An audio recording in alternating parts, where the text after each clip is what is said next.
There we go. Welcome, ladies, gentlemen, and everybody in between to the Method Mayhem RBG EU Gauntlet Day 2. Yesterday, we obviously had all of our competitors going through a round robin to get the top 4 teams, and now they're going to be playing out in a double elimination bracket to see who is going to take the victory.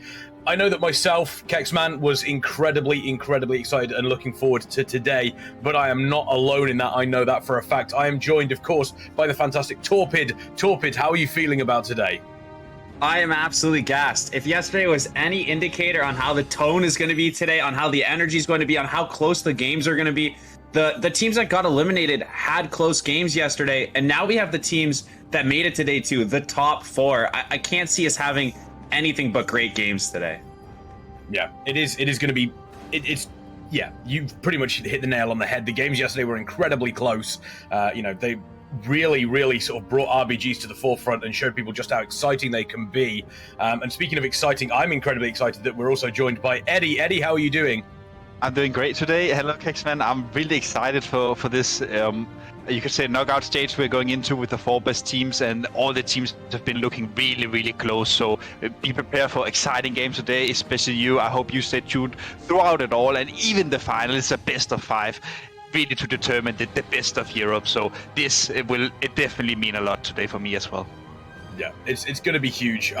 Yeah, I think we keep using the word exciting, but that's really what today is all about. It is an incredibly exciting day, but not only is today exciting for that, for the games that we do have coming up, but it's also exciting because we have obviously our Method merch that is available, exclamation point merch in the chat. But not only do you get your regular merch, we also have the brand new Method Pride collection.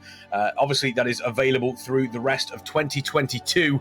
100% of all of the profits from this for the remainder of 2022 will be donated to the Trevor Project, a cause that is near and dear to all our hearts here at Method, something that we truly believe in and something that we wish to continue to support. And not only that, but you can also get joggers. That is right, we have Method joggers available, which, as we know, Your hoggers.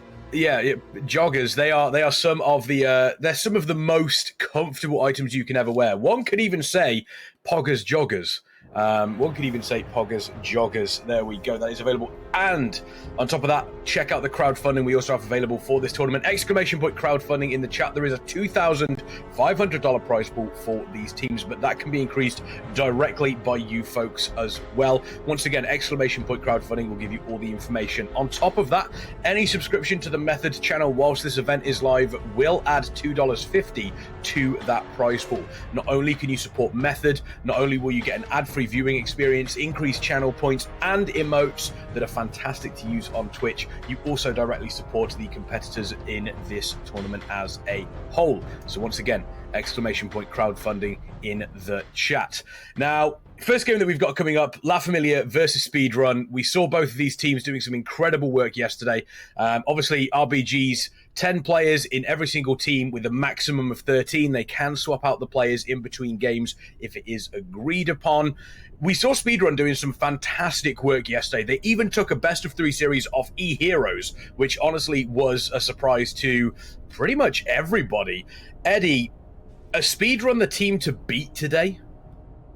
Oof, I mean, you could say that judging from yesterday, going undefeated in all their matches. So, I mean, they did lose individual games, but throughout the day, they went undefeated in their best of 3. So they have been looking really strong. Now, La Familia, they definitely have a task ahead of them. But you could say that La Familia has also been playing really well. Sure, they have lived up to their seed, you could say, but it doesn't tell the correct story of La Familia. La Familia, they can really bring it to the table today. So for them, if they can take down Speedrun, send them down into the lower bracket, that could be really amazing, not just for the morale, but also just for the tournament itself. Yeah, and we see the brackets here. Speedrun versus La Familia, obviously our first game. Then we have Eheroes versus Fiesta. That lower bracket could be very interesting as we go on in the day. One thing you spoke about yesterday, Torpid, is the mental side of obviously playing in a tournament, specifically when it's round robin. You know, you're constantly playing, you're not waiting for other teams to finish playing, you're constantly going through.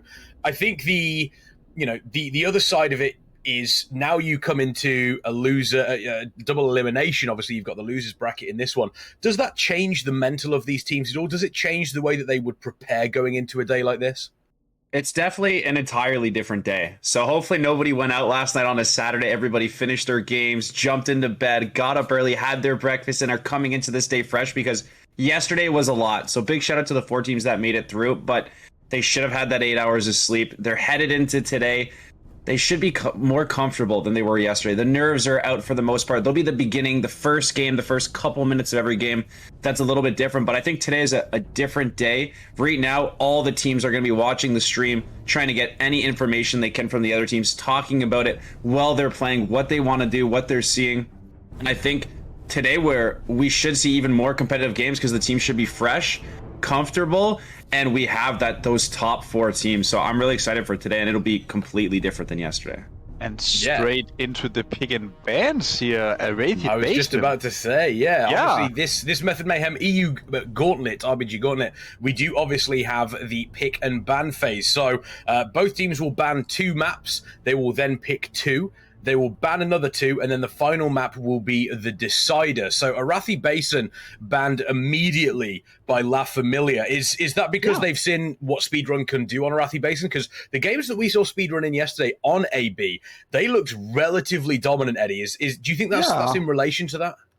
I mean, I think there's also more going into it as well. You should think of it from yesterday. We saw a lot of after storm bans, and I think this pick and ban meta has developed a little bit. If you think about it, in League of Legends, for example, there's a lot of first pickable maps, right? And let's say there is a strong map or something that you don't want to play. I mean, why should La Familia ban it? They can force Speedrun to ban it for them. So I think this may be something where La Familia feels like we don't want to go too objectively against Speedrun. They are really good at that. Speedrun feel like La Familia maybe have a strong team fight, and then the Eye of the Storm, they map, and I understand it. Yes, finally, and it's really good, because every team says this is the most versatile map, and this was probably La Familia's strategy. Leave it open. If they don't ban it, I mean, we pick it and let's go. I really love this pick and ban phase so far. Yeah, it's fantastic. Eye of the Storm, Eddie making a very, very good point there, Torpid. Eye of the Storm is known as being one of the most volatile maps, that we obviously have in this rotation. It's, you've obviously got the 4 bases. There's a lot of ghosting that can happen. You've got the flag in the middle, a lot of knocks that can happen. So for La Familia, that's a relatively solid pick. And you said last night before we left, you were expecting a lot of controlled chaos going on throughout today's eliminations. Mainly because these teams will know each other so well. They're relatively close in skill level as well. So Eye of the Storm, pretty solid pick for La Familia, and you want to control chaos, you've got it. Absolutely. I'm excited to see some Eye of the Storm. I think it's really fun to watch, and when we played on NA and we faced the top team, Eye of the Storm was a game we were able to win because it can just get so crazy. La Familia can look for, maybe Speedrun has that a little advantage mid. We saw them synergizing well in the team fight, but out of nowhere, like you're saying, they could double ghost to one base. They can hit both bases. There's so much opportunity, right? So much pressure that can be put on the map. You can be looking for knocks in middle. Anything can really, truly happen on Eye of the Storm. We look at Silver Shard Mines. It's more objective heavy, and we saw some crazy games yesterday. But for the most part, they're going to be fighting inside those carts, trying to keep an eye on how they strategize moving the carts around. But on Eye of the Storm, you blink once and you've lost a base, and while you're trying to go that base, they're hitting the other base. Now you're getting knocked in middle. There's an infinite amount of possibilities, like Eddie said, very versatile. And I think if you're the 4th seed coming in, I think they finished 4th yesterday. This is a good map to pick and say, we're going to stabilize mid. You getting a knock or 2 is not going to win mid, and we're going to go hit those bases and create that pressure. But I do think Speedrun runs the Fury Warrior, and it's harder to hit those bases when you've got the Fury Warrior leaping right to them. So interested to see what they'll keep doing with that Warrior today. Yeah, Temple of Kopmogu, the second set, or the first ban out of the second set. Here, we've got Warsong Gulch Twin Peaks, which means we will see a flag carrier map, obviously, as the decider if we end up getting there. Between Twin Peaks and Warsong Gulch, if you're on the side of Speedrun, which one do you favor, Eddie? I mean, I would in this case favor Warsong as it's the most equal map. I'm not sure if the teams know which side they're going into the maps on. So let's say for Speedrun's case, if they know, oh, we're not going to be hard on Twin Peaks, which to many is the favorite side, then that would be their disadvantage, right? So I think we're going to see a Twin Peaks ban moving into a Warsong Gulch. But I mean, nothing is set in stone because now they've been Warsong Gulch and we move into Twin Peaks. And I guess it's because of the open map and they feel like they have the stronger team. So they want to abuse the fact that they can most likely team fight a bit more in these open field maps instead of the tight corridors on Warsong Gulch. Absolutely. We've seen Speedrun running that double Fury Warrior on Twin Peaks. They can leap all over the place. So that may give them an advantage, Torpid. I mean, that Warrior double leap was a little bit ridiculous yesterday, seeing them keeping up with a flag carrier. But one thing that you've mentioned as a flag carrier, specifically yourself over on NA, is you're not necessarily looking for something that is doing a bunch of damage to the flag carrier, but it's just there to annoy the flag carrier. It's just there to give them something to think about, something that is constantly pressuring them. And that double warrior on Speedrun definitely did that we saw yesterday. So if we do end up going to that decider, La Familia are going to have to find a way around that, specifically if they are, specifically the flag carrier. Yeah, absolutely. I think you want to be causing a nuisance, and I think the Speedrun Warriors are putting teams to the test. I do think that you can peel a warrior easier than some classes, but you have to peel the warrior as a team, and you have to come together as your 4 or 5 on D and make that happen as a unit. It cannot be just one player. It cannot be the tank, like I said yesterday, overextending. So really excited. Honestly, these 3 maps are a great start to the stream. Eye of the Storm is very chaotic. Silver Shard Mines was kind of like our hot map yesterday, where anything that could happen seemed to keep happening. And then again, I think flag maps are abyss. I love the back and forth on flag map. I love the little key things they're doing on defense and offense. So really, really happy with the first 3 maps coming in here. Love that La Familia not scared to give us that Eye of the Storm on the stream, and really looking forward to all 3 of these maps. Yeah, Eye of the Storm is going to be fantastic. Obviously, the Mario cleave, as we called it, that double warrior, during these maps was incredibly potent. Eye of the Storm, you mentioned, Eddie, is very, very easy for a team to ghost a base, to go in, to ink on various different bases, to get something from underneath the opposition's nose. And it's one of those maps where if you're able to do it, then, you're going to be in a really solid position. But is Eye of the Storm potentially a double-edged knife for a lot of these teams? Because yes, you can ghost a base and you can try and ink, but all of a sudden, if it doesn't work out for you, you're leaving yourself so open, especially up against a team like Speedrun. I mean, yeah, it is, especially because we're probably going to see double rogue coming out from Speedrun, hopefully, or at least we have 1 rogue, 1 tank, right? So they will have the stealth possibilities and the chances to ghost. But also, there's one more thing I think we need to pay an eye on, definitely here in the very opener, is if Speedrun is going to do some. So right now there's some strategies where you can. You get levitated, for example, mid-roll as a monk. So the monk rolls off the cliff in the starting point. He gets levitated and he can fly to the enemy base and stop them from capping their own base before they're even there. And there's these things, and they are allowed. It is normal game mechanics that can happen. And Speedrun is one of the teams who has been known for doing this. We also saw with the Warriors yesterday when they were going to LM, leaping up, and you had to have another warrior just to counter the speed cap. So I think we need to pay very much attention to the very first 2 minutes of the game. Yeah, Eye of the Storm is one of those ones where it can be won or lost. Now, I don't know if you ask me, but I feel like if they're going to go to Eye of the Storm for the first map, Torpid, maybe we should do that version of Eye of the Storm where the gravity is completely the gravity laps Eye of the Storm. That should be our go-to. When can we get the gravity laps Eye of the Storm? When can we get that, please? Yeah, that would be that'd be read along with our stream title at the top there, Mayhem. That would be the opposite of anything peaceful. It'd be absolute chaos. Bases would be losing everywhere. Teams would be rotating. So some no gravity would be bad. But I think Eddie makes a good point. These days, the speed caps. When you're in an LFG and maybe you just came back downstairs or you just came onto your computer and the game's just starting, you forget that they're going for the fast cap. So I hope that the teams are watching the stream and maybe that this little bit of delay, they hear what Eddie said, and La Familia does keep an eye on Speedrun, because although they can go stop the cap, typically a team can send a boomkin or a rogue to allow them to get that cap. So just like Eddie is on the ball today, I hope La Familia, I hope Speedrun, I hope all the teams are also on the ball, and anytime there's an EOTS, just like Eddie said, you keep an eye on who's floating from which side and where are they headed. and stop them. So really good heads up play on Eddie. He's awake this morning and he wants it. This is good. Oh yeah, Eddie loves an Eye of the Storm. It's one of his favorite. I know that for a fact because just the sheer amount of potential for crazy things to happen. We saw it over in NA. We saw some incredibly close games on Eye of the Storm. For people that are watching that may not be, very familiar with Eye of the Storm, they may not be very familiar with Rate of Battlegrounds. You obviously have the 4 points. You have the center flag that you can also use for extra points. If you're going into this, what realistically should be your main goal in Eye of the Storm? Is it making sure your bases are secure, or is it capturing that flag? I mean, I would always, you should always make sure your bases are secure. I think that's a given. It is the most vital point.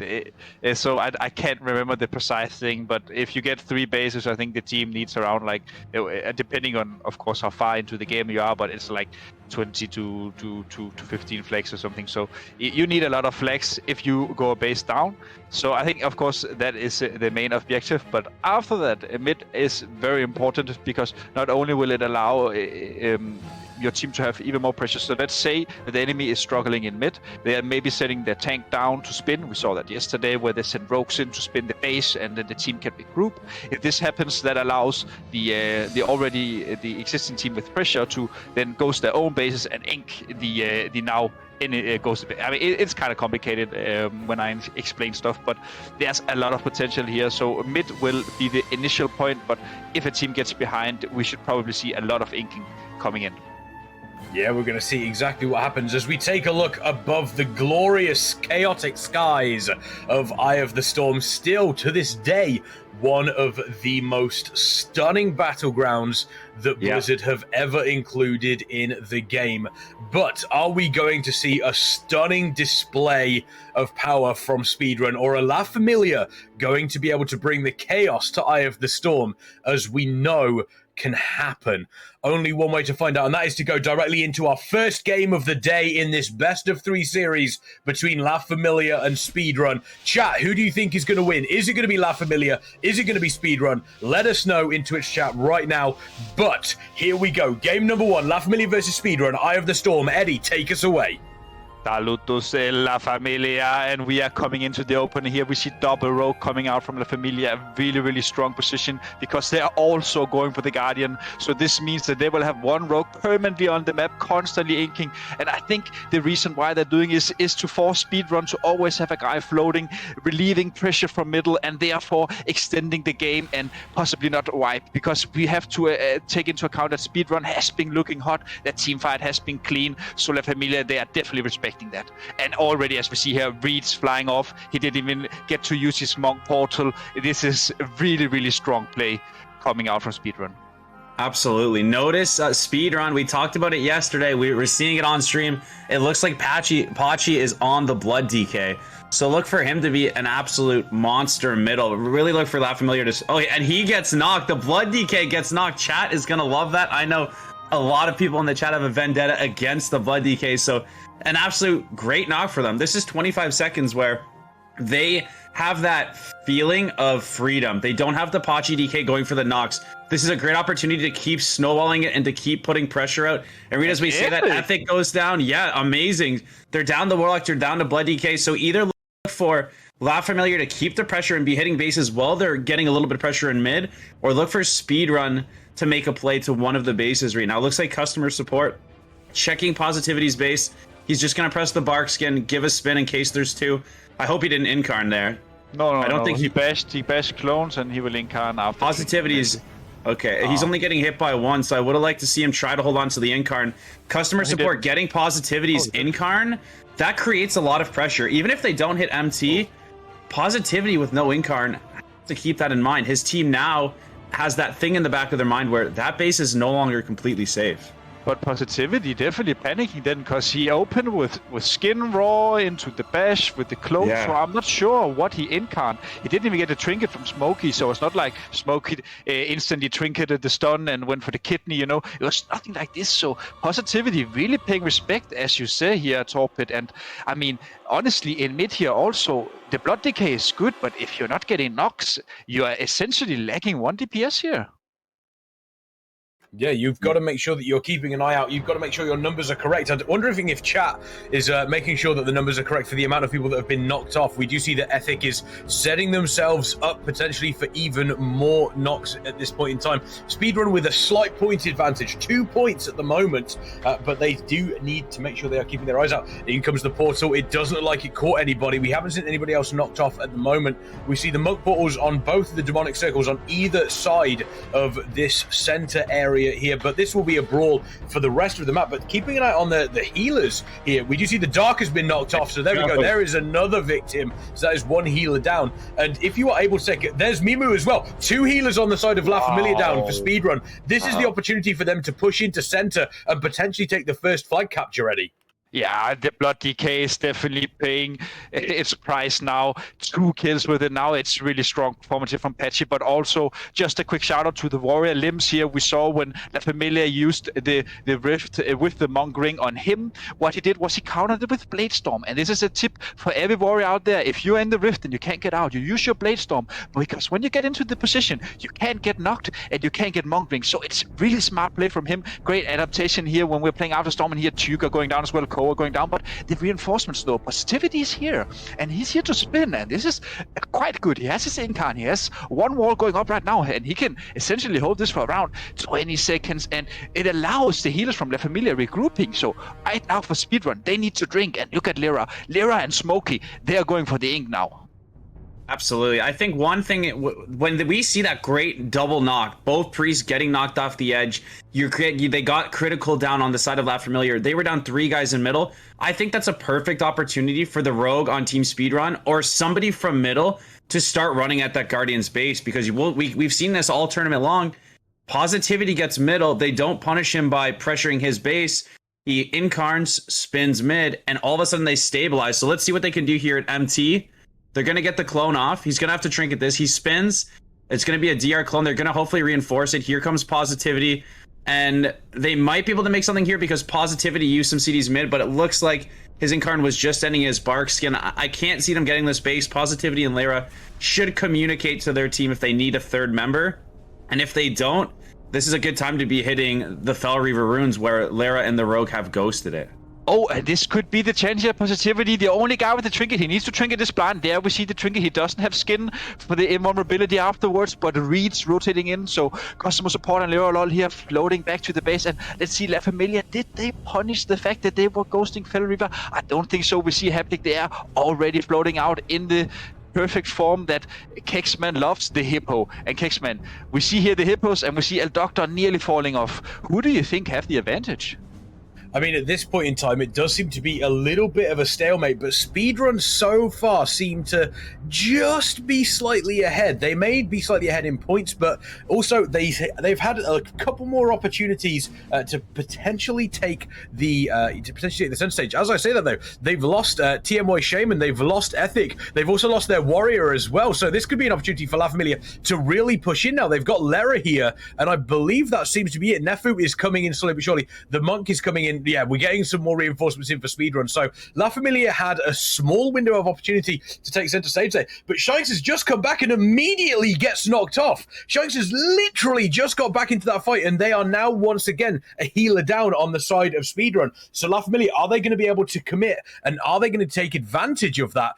Torpid, so far, this has been back and forth. It looks like they're going to lose another healer as well. Laralol has dropped for Speedrun. La Familia, they need to be able to take advantage of this. Otherwise, Speedrun might come back into it.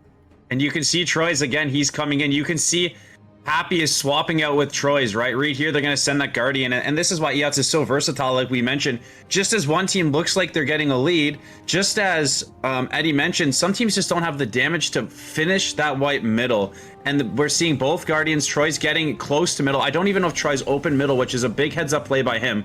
Because they send the Guardian mid, these higher teams don't need to just instantly show, right? Troy's doesn't have to commit to it just because he's there. He can adjust, he can adapt, like Eddie says, on his way there and decide if he needs to go in. This could be a big play. Happy swapped out Troy, so he's sitting here on the boomy. The rogue puts him into the full kidney. He bombs. If he triggers his kidney, he's going to be blinded. Tiger's going to be taking the base, and this is the advantage they need. Yeah, it's gone. Oh, It's gone. Let's go. Did he? Insane Oh, play from okay. Pixar and Okay, 61. La Familia, Yes, Mago, Mago, massive. La Familia. Let's go. Massive. Insane. Absolutely huge. The favorites falling short here, and this is the mistake. You know, they rotate Troy's in, as you mentioned. And what does La Familia do? They punish it. They know Hapik is constantly floating, and as soon as he trinkets, right, and it's gone. It's so perfect and picture clear. And La Familia really taking the advantage here over Speedrun. Yeah, doing a great job. And now we see Lera. It looks like they are going to be going to do basically do what La Familia just did to Speedrun against them as well. Customer supported their positivity, doing what they can. Is this going to be the same outcome, or are we going to see something entirely different here? Only time will tell. Immediately, we do see customer support going on to positivity there on that Guardian Druid. It looks like they are going to get it, though. Looks like they may get it. No, we do see Reeds coming in, the Trinket coming in from positivity. That is huge. Reeds is there to potentially help out, but is it enough? Is it going to be enough? Fantastic from customer support. Oh it my! Looks as though they have been able to take Just it like there. that. Customer support absolutely playing out of their skin there to ensure that was effectively turned over for the side of Speedrun. So La Familia managing to get a small advantage, but that is all that is required when you take a look at Eye of the Storm Torpid. Absolutely. So this is that unique part about RBGs where the game is getting to that halfway part. They've swapped sides, right? Both the bases are different from what they've started. Right now, people are spawning on different sides. And all this time we've been looking at the bases, there's still a small team fight happening middle, right? We have not seen a flag be capped. And I've seen EOTs that nobody gets the flag. It just comes to the objectives and the mid team's just spinning. So Reed here, are they going to get this back? Speedrun going to get this back? Or is Stiggy going to get the spin? Stiggy comes in for the spin. Tigra is also down there. Mumu is back up, so Speedrun almost overwhelming them here and getting that third base back for the side of Speedrun, but La Familia doing a good job keeping the space for themselves. Hopefully with the graveyard advantage, they'll keep that 2-2 and we'll continue to have a close game. But right now, you're seeing some knocks in middle, but a knock or two doesn't always mean you get the flag. And then now that the bases are kind of stabilized, I expect both teams to be pushing back into middle. Positivity is there spinning for the Guardian with the Incarn, so maybe another option for Speedrun to figure out which base, if they've been paying attention, has the Boomkin, has the weaker sitter, and maybe go for a third base while the tank from La Familiar is in middle. Here now, the fight is moving into a middle fight again here, and La Familia now with the slight lead. Speedrun, they need one flag to get ahead now, so the next flag would be very important for the teams we see here now. Positivity rotating out, he's going to take over from Hyasung here. We could probably expect Hyasung to start inking, as now when La Familia is ahead, they can essentially start putting pressure onto Speedrun, constantly ink their bases and force them to float out and revealing pressure off middle. Now, it looks like though that Hygra is inking here on Troy's here. Just again, this is what I'm talking about. Like, they're just inking to put pressure on, and it's exactly what you want to do when you are ahead. Yeah, if you are ahead, you want to make sure that that pressure is counting. Now, one thing I do want to point out, and I wonder if I can get your thoughts on this, Torpid. We do see TMY on the Shaman there, as we see Mimu get knocked off there on the side of La Familia. That is actually effectively them with 0 healers. They have no healers for the next 15 seconds. The Dark is down, Mimu's down, Reeds is down. This is the opportunity for Speedrun. We do see Critical getting knocked off as well. With 3 healers down, this has to be the opportunity for Speedrun to claim a center flag. Well, positivity again, the Guardian coming in with Incarn, going to spin and allow his team to stabilize. So Happy swap to positivity again. Maybe the side of Speedrun sitting that Happy gives La Familiar a chance, because something I noticed is La Familiar is playing double sub rogue. So as Eddie mentioned, Tigra was just checking that base. I think they need to be double hitting all game long. If you're playing double sub and Guardian, you really don't have that much pressure mid, right? As Eddie mentioned, you need that damage mid, and when you're going to play double sub rogue, I really think you're objective heavily. I'm surprised we haven't seen more of one of the sub rogues hitting constantly, and maybe they haven't and we haven't seen it. But I think this is where La Familiar is going to shine. They have that lead from that third, but I think keep pressing that. Their team is doing a great job stabilizing mid. They're able to psych positivity in here, get positivity back, get them to sleep, let them take a big nap, get his CDs back, and then I think you constantly pressure the bases, and that leaves both teams weaker in mid. But when you're the team ahead, it's actually a benefit. Like, see Tigra's hitting here. I would love if he had backup from the sub rogue. I really don't think it's that had to ghost when you have double rogue and the demon hunter to cover your ghosts. The side of Speedrun, again, maybe the Fury Warrior leaps is something they're thinking about, but I think they have a lot of opportunity to be ghosting and double hitting whenever the tank is not at one of the bases. Ooh, that was nearly a huge knock there. We do lose the Dark, so La Familia, once again, Mimu also getting knocked off as well, I believe, and Reed, so once again, all three healers down for the next 20 seconds. Critical is down. Speedrun slowly but surely making the pressure count here in mid. As this game goes on, La Familia are ahead. They're ahead by around about 50 points. As this game goes on, Speedrun are starting to really show up. And as we can see them, they're killing the rest of the group off. Tigra's also going to go down here. So this will be a capture for Speedrun. They're going to get the flag, and they're immediately going to score some points, which will put them slightly in the lead. But then La Familia, their entire team coming up around about the same time. Are they going to have the ability to push through Speedrun, maybe claim a flag for themselves and regain the lead, Eddie? I mean, yeah, I think they can still at least put the pressure on, but now against Speedrun are in a comfortable position. We have to remember that La Familia only got a base up because Troyes was ghosting and Happy was defending, so they had the Boomy on the base instead of the Guardian. Now, I think that La Familia, they were sending the Guardian in here in the end, Positivity, but Positivity had no cooldowns, and he even got found before he were into middle, so it essentially meant that he couldn't even spin, and they had two rogues with every cooldown in the playbook available. And I think the play there from La Familia was to send either one of the rogues down to middle and ghost their own bases, and then they can spin for quite a while. You know, they can go into duel, they can vanish, etc. So I think that was the move. Sadly, La Familia didn't capitalize, and we see here now Speedrun vice versa. Haptic inking the rogues now. Let's simple out the game. We are ahead now again. Let's just make sure that we don't lose a base. And how do we do that? We do that by inking the rogue. Yeah, that's exactly what's happening. Take a look at the points as well. Only 30 points in it between these two teams, so this is anybody's game. Let's see exactly what happens here. We see Huskavent, they are doing a great job at making sure that that base is defended. Happy is noticing that and immediately moving over to the other side of the map, maybe trying to spread stuff out. We've got another rift coming in. Will we see a knock? We see the Dark going once again. The Dark falling into the Dark here on Eye of the Storm, and Ryder is also under a bunch of pressure on that Monk. La Familia cannot afford to lose any more healers.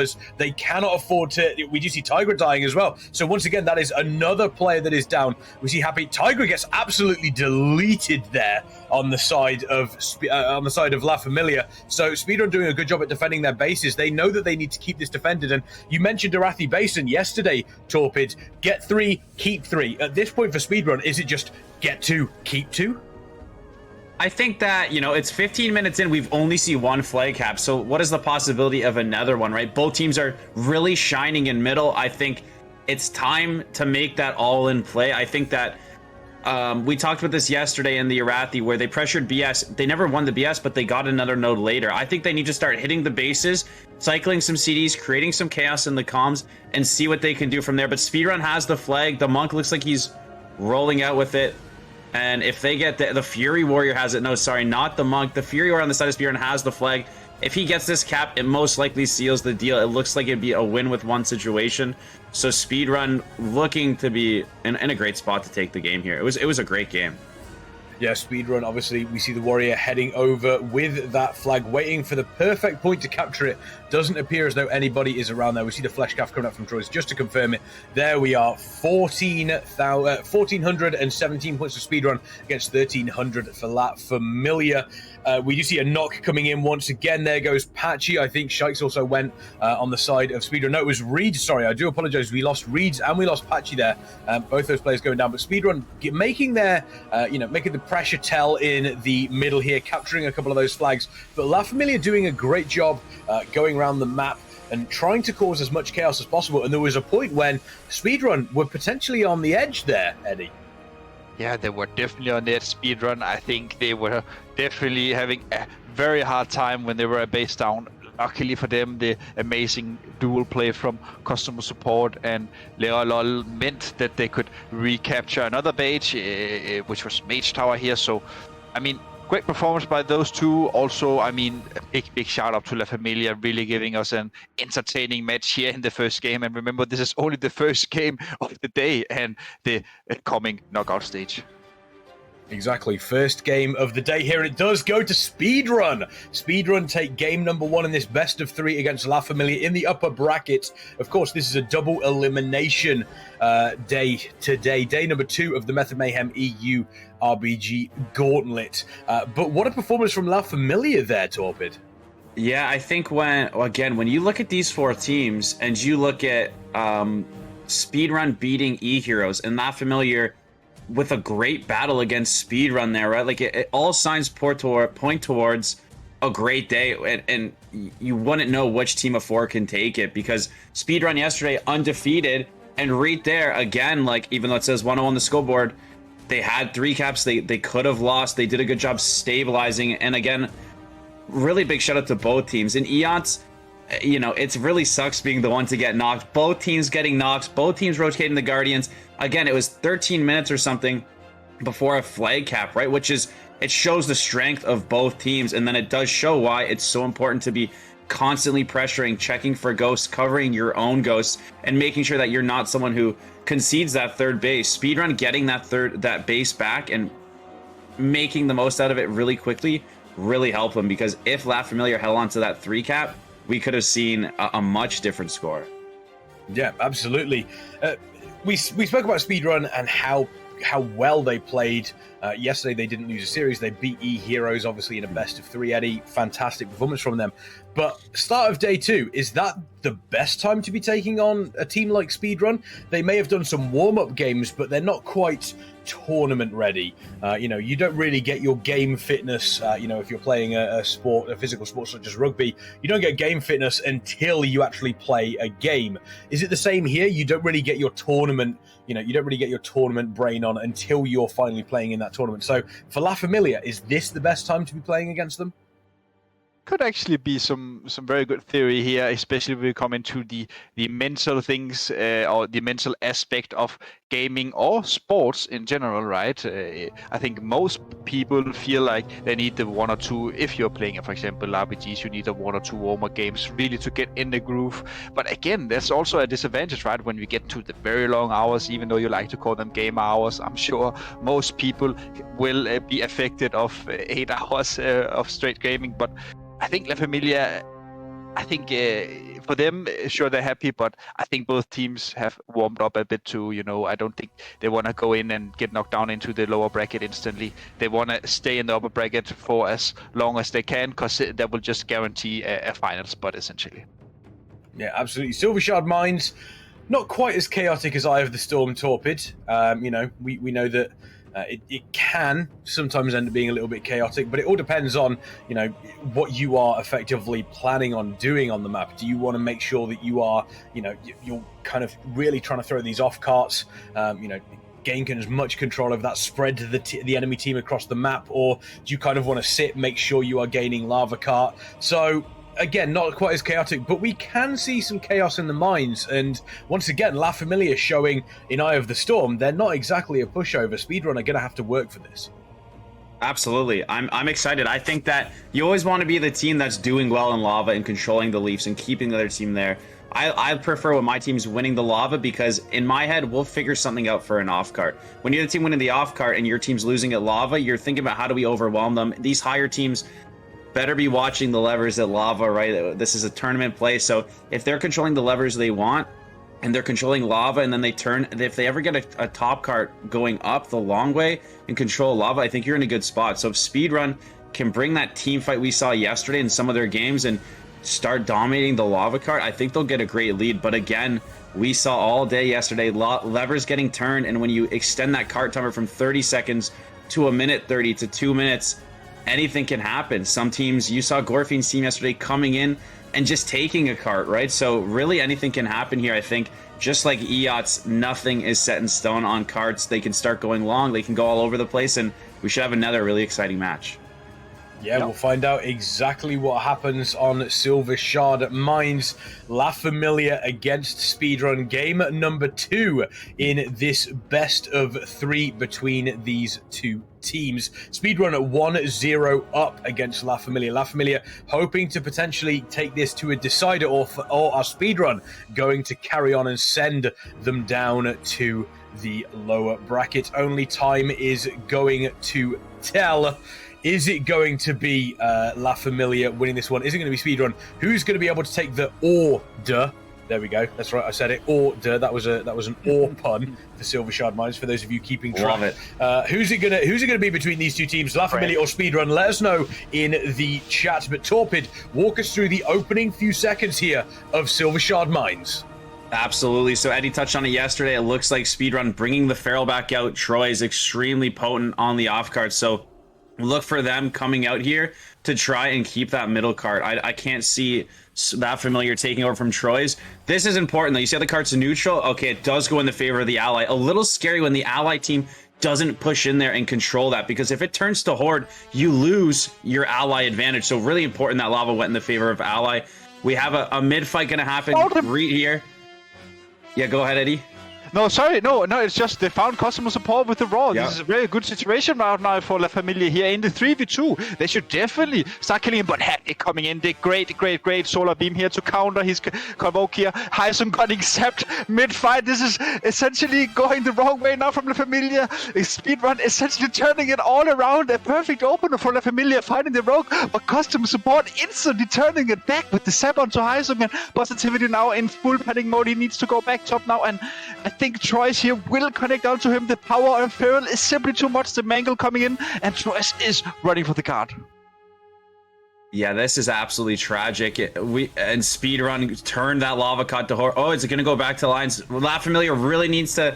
Sometimes you can make up for your teammates, right? So if Speedrun gets both off cards, but La Familia can hold down this lava, then we've got ourselves a great start for both teams. And then what they want to do, La Familia, is running the double Warlock. Again, we're not just going to see kills happen instantly, but over time, if they control that Leaf and they keep Nefu, M-Shield, and Xiamonk from getting mana, they can really start rotting down Speedrun. And again, they have time to figure out the off cards. So really good job, La Familia, securing that lava and keeping their team in this game. Yeah, doing a great job. Both of these teams have come to play here on Silver Shard Mines. We do see the next lava cart coming out. Is that going to be the goal for La Familia? Obviously, that will cap quicker. Lava cart is incredibly important on Silver Shard Mines. You control that, you make the game a lot easier for yourself. But keep an eye out on the healer's mana. We do see on the side of Speedrun, M-Shield and Nefu almost, well, Nefu is completely tapped, running on fumes. M-Shield effectively has almost nothing left. Shark's Monk is dropping around about 30% on the side of La Familia. Mimu in the dark, once again, similar position on the Priest, but Reet has a little bit more in the tank. But we do see Troy's and Tigra here. They're currently fighting over what I believe to be mid-cart. Top cart has spawned, and Lava Cart still in control of La Familia. Speedrun are spreading themselves a little bit too thin, Eddie, I think. Speedrun was definitely going through all three cards here. Now they are giving up middle. It looks like at least 2 Grand Positivity has the position for now, with Reach and Hyson coming in. Customer support looks like he's gonna go in and lay in wait, maybe get a sneaky ninja. Just in the end, you know, usually some players, they maybe leave 10 seconds before they should. And he's lying in wait to punish that. We see though that Speedrun, they will secure lava after they choose to give up middle, which is understandable. But again, I mean, very close game here. Speedrun is in the slight lead, but the mana though is looking kind of hot. But with the death of the Mimo now coming in here, and the attack from Speedrun onto middle, customer support and Troy's showing no mercy. 3v2 here, going for the kill. They know they don't have the trinket off the Rogue. Maybe they can kill him in the kidney, but it's really hard. I think it won't be a win for them, but at least it's a lot of pressure. The Feral is actually crazy. I definitely think it needs to be seen more in ladder. More people need to adapt it. Feral coming into these situations has sustained damage for almost every single fight, has sustained healing for almost every single fight. What happened there was on La Familiar's side, their Boomy and Rogue open in the middle cart up against Troy's Feral and the Rogue. And what that forced was Reeds needed to go to the middle cart to heal his teammates because they're losing that 2v2. But they took it so early that La Familiar lost control of that lava, having to send Reeds middle. Luckily, they did secure that middle, but I would love to see the off-cart teams, especially when you're up against that Feral, really pick your moments to open. You really want to secure the cart cap. You don't just want to get the residuals. So if you don't have the CDs to fight that Troy's Feral that Eddie's been talking about, I really like to see some patience in setting up your goes so that you're not forcing anyone from lava to have to come over and help you too early on. I do appreciate that we do have Koga on Ethic as well. As mentioned, Torpid, you said that those Demon Hunters, they're just annoying. Big knock there coming from Positivity and Tigra getting customer support and Happy down there, securing this top cart for them. But Speedrun do currently have 2 carts in their possession. It does look as though La Familia are effectively almost, they're feeding off the scraps of what Speedrun are giving them. They don't seem to be taking any of the carts themselves. It is effectively, just a play at the moment for Speedrun to take whatever they want. It looks like they are taking the cart off La Familia here, and this is starting to slowly but surely get out of hand for La Familia as Speedrun take command of Silver Shard Mines here in game number 2. Yeah, this 3v3 up here went a little wrong from La Familia. After they got the initial knock, we saw that Tigra was trying to slow 2 of the players down by the start of the bridge, but essentially leaving himself in a 1v2, while we saw Haisung and El Doctor, Haisung and Positivity trying to kill the soul of Smokey, but I mean, honestly, I think they have Tigra. If he pushed over to his 2 teammates and they stayed 3 men in the cart and killed off the sole player who didn't get knocked, I think that would have been way better decision making. But again, it's so hard in these intense games. And look at the mid card here going over to Speedrun, essentially giving them a situation where they only need 2 cards to win now. And with the deaths here on La Familia as well, I think we're gonna see a big push here onto Lava and Speedrun trying to secure the victory that way. Absolutely. If you look at the mana for Speedrun, it's quite healthy. La Familia's Mumu about to go down. The Dark is ooming. If I'm Speedrun here, get some cross CC onto Reeds. Reeds is the only healer with mana on the side of La Familia. If you CC him, you're going to the other 2 priests completely, and you'll start wiping them. They're down Sezu, and I said this earlier, when you're playing double Warlock, it's going to be very hard for them to take this cart from Speedrun. They really like that prolonged team fight, and when they're already down one of the Warlocks, they just simply won't have the kill pressure unless they line up a great kill. You can see absolute chaos, which we love about the Silver Shore Mines. This is like a moving Gilneas Waterworks team fight, where you have to be moving with the flag. And I really think that Shyamont going down is a big deal, but Reed's QT goes down, so actually it could almost swing either way in that lava cart right now. Yeah, that's what they would hope, but they need to push into this. They need to claim something here, because with these 3 carts, Speedrun are absolutely running away with it at the moment. It doesn't look like that's going to be the case, though, because we have lost Reeds, we have lost Heist Event, we have lost Koga as well on that Demon Hunter. Critical was looking relatively low there. The mana not looking great on La Familia, and this looks like Speedrun is going to be taking Silver Shard Mines here against La Familia, and honestly, for my money there, Speedrun looking relatively dominant here, Eddie. Yeah, Speedrun definitely picked up the pace comparing it to the first game. We do see Heising, though, being the first rotator into mid, as he did spawn and were able to run in. So, I mean, but even though it's not enough, right? Like, there's so many cards that's turned for Speedrun, so it's going to be very rough. But, I mean, big props to La Familia here. Even though it's a 2-0, I would say this last game here maybe was a bit more dominant from Speedrun, and definitely a good map pick for them, really utilizing the fact that Troyes is very good at the Feral, but also Tigra yesterday, we actually did see him play Feral on Silver Shard Mines, so I was wondering a bit why they didn't match it. Maybe they were not feeling too comfortable trying to match the on paper better team, but again, you know, a big applaud for La Familia. The first game was definitely entertaining. Yeah, first game was great between these 2 teams. As we see one of the final carts heading to its destination, there we have it. Speedrun taking the victory in game number 2 of this best of 3. They advance in the upper bracket. La Familia are carted off down to the lower bracket. Either Storm, relatively close between the 2 teams, but that second game, Speedrun showing that not only are they continuing on their dominance from yesterday, it looks as though they have come to play even harder today, Torpid. Absolutely. I think, and I mentioned this at the beginning, you've got to have one or the other, and La Familia secured that first lava. It did turn for Horde, and then it turned back to Ally. They need to keep that lava pressure. Like I said, it feels really bad when you're losing the other 2 carts. You want to do something. But if you're losing them, it can be better to just keep securing lavas, keep wiping them. You can have your stealthies in stealth, but you don't always have to open up immediately, right? You saw the side of La Familia opening when the cart just spawned in middle, and they had such great pressure at lava, and then Reeds had to rotate to that middle cart, and then next thing you know, La Familia is losing the lava for the mid. But the lava was kind of their win con, I think, with the double warlock. They have no feral. They don't want to lose any lavas, in my opinion. So while you're winning those lavas, when you get picks at lava, when you kill 2 or 3, you send that healer middle to then get your second card, and you slowly start chipping away at the 2 off cards that you need, as Eddie mentioned before. Yeah. So I think that it was a great job by La Familia. They held the lava, but then you get that itch inside where you're like, we want to get an off card too, and then it kind of fell apart. I think stay strong where you are and go from there. And also, just let's a quick recap of the very opener. La Familia, they were in a 3v2 middle.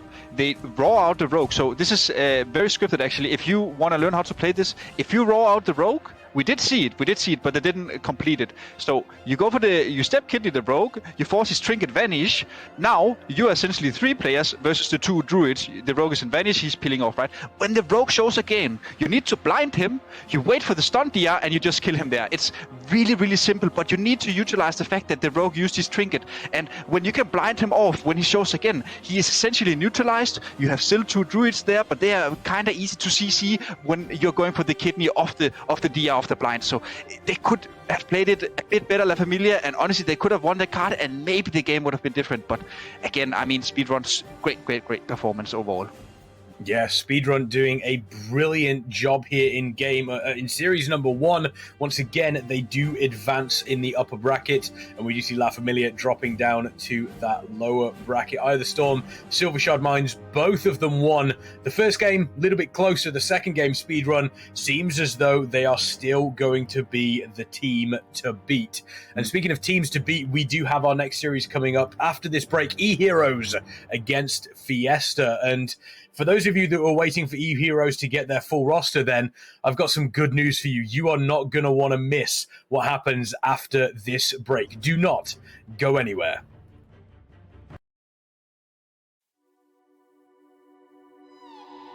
What happened to us? What happened to all the love we always took for granted? Are we stranded? Is it too late? Is it too late to color feelings that have faded? Complicated. I'm waiting for an answer, waiting for a sparkle to come to ignite love.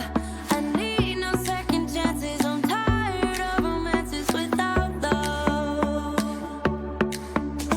So where do we go when we can't find our way? I don't wanna be alone. I need you tonight and I don't wanna wait. I want you to show me the way.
good at pretending. Keep on smiling in my tiny bubble, like a movie without ending.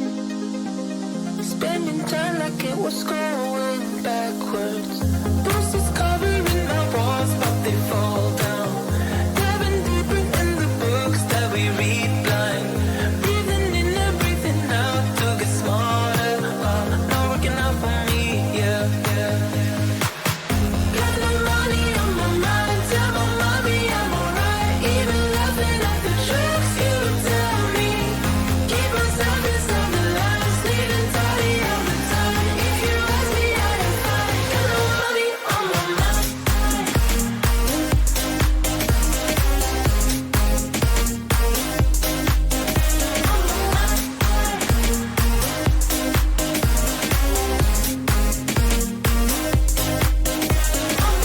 Repeating patterns like the others. Meditation through the yoga lessons. Going greener by the minute. Soon I can't wear any other colors.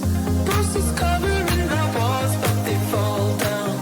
Diving deeper in the books that we read blind. Breathing in and breathing out to get smarter. Not working out for me, yeah. Got no money on my mind. Tell my mommy I'm alright. Even laughing at the jokes. Welcome back, ladies, gentlemen, and everybody in between. My name is Kexman. I'm joined by Eddie and Torpid, and once again, this is the Method Mayhem EU RBG Gauntlet. We are in day 2. We just saw a fantastic game between Speedrun and La Familia. Speedrun taking the 2-0 victory and heading up in the upper bracket, and La Familia dropping down to the lower bracket, as you can see right here. But we're going to find out who's going to join La Familia down there. Is it going to be Eheroes? Is it going to be? Is it going to be Fiesta? Only time will tell. But if you do have time on your side, I want to recommend you go and check out our fantastic merch. Exclamation point merch in the chat. You can find all of the regular Method merch as well as our brand new Pride collection range for 2022. It is all available there for you. 100% of all the Pride collection profits for the remainder of 2022 will be donated to the Trevor Project, a cause that is near and dear to all of our hearts here at Method. And not only that, we do have, for the first time, some joggers available. They are super comfortable. You need to make sure you pick up those ones. One of the only esports joggers that are available out there, Poggers joggers, as I am going to be calling them from now on. They are indeed Poggers joggers. And speaking of Poggers, that is quite possibly the worst segue I've ever made in my life. Check out the crowdfunding that we have, obviously, for the Method Mayhem EU RBG Gauntlet. $2,500 is the prize pool, but you can directly add to that. Exclamation point crowdfunding in the chat will give you a link directly through to where you can donate. We have had a £25 donation yesterday from Playdoski.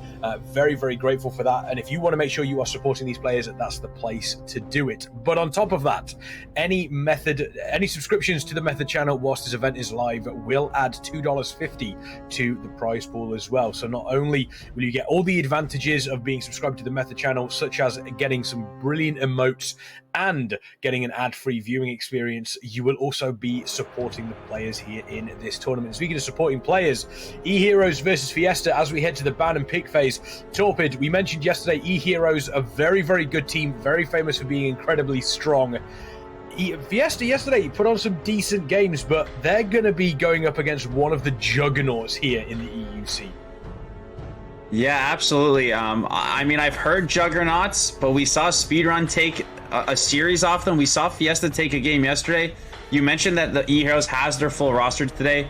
I'm really hoping that that really does make a difference, and it's not usually just a better mechanical player. It's usually somebody they've synergized with, and it's a friend, and they're comfortable. And believe it or not, that adds a lot of value to your team. You know, when I'm playing with some random who's good, but then I remove him and I get Eddie on my team, and Eddie's bringing that energy and that it makes a huge difference. Doesn't matter if Eddie and this other gentleman play their buttons the same. If you get somebody on your team that's your friend, good for morale, it could make a huge difference. So really looking to compare yesterday's series with these two teams to today, the changes to Eheroes rosters, the entire day of the games we didn't see on screen in the background.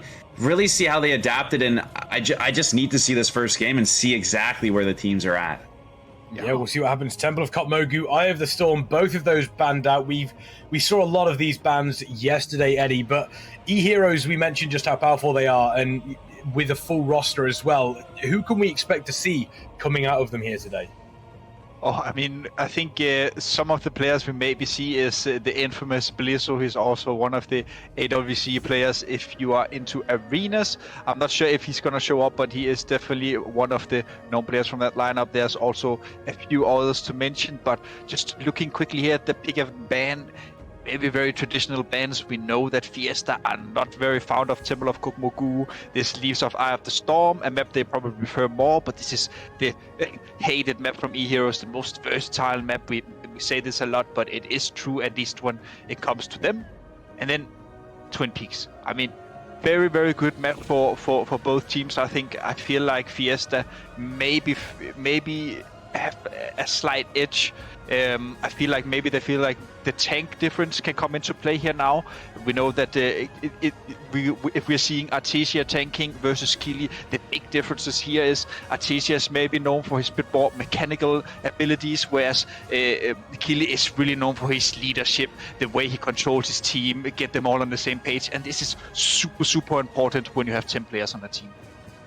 Yeah, it will be super exciting. Twin Peaks and then Battle for Gilneas coming out from Eheroes here. So it looks as though Eheroes are ready for that team fight.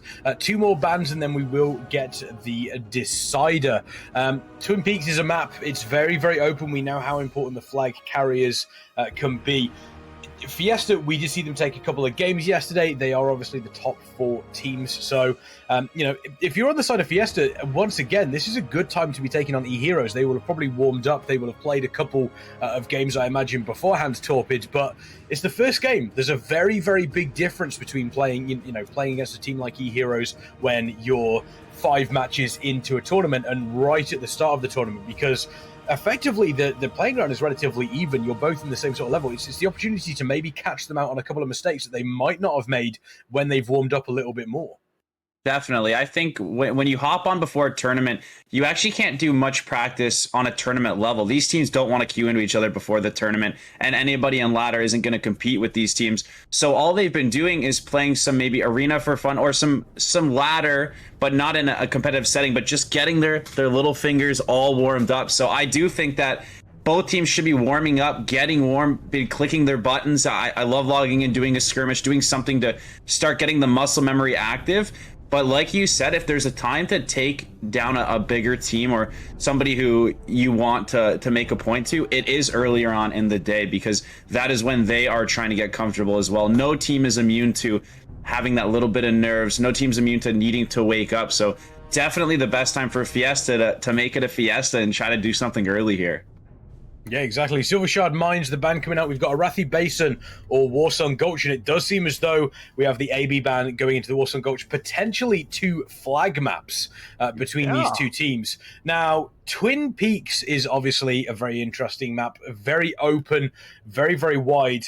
Before we obviously talk about the teams, one thing I do want to mention is a conversation around the Horde base versus the Alliance base. And you've mentioned a couple of times, Eddie, on some of these maps, if you're Horde, you do get a slight advantage over if you're Alliance. Specifically, why is that on Twin Peaks?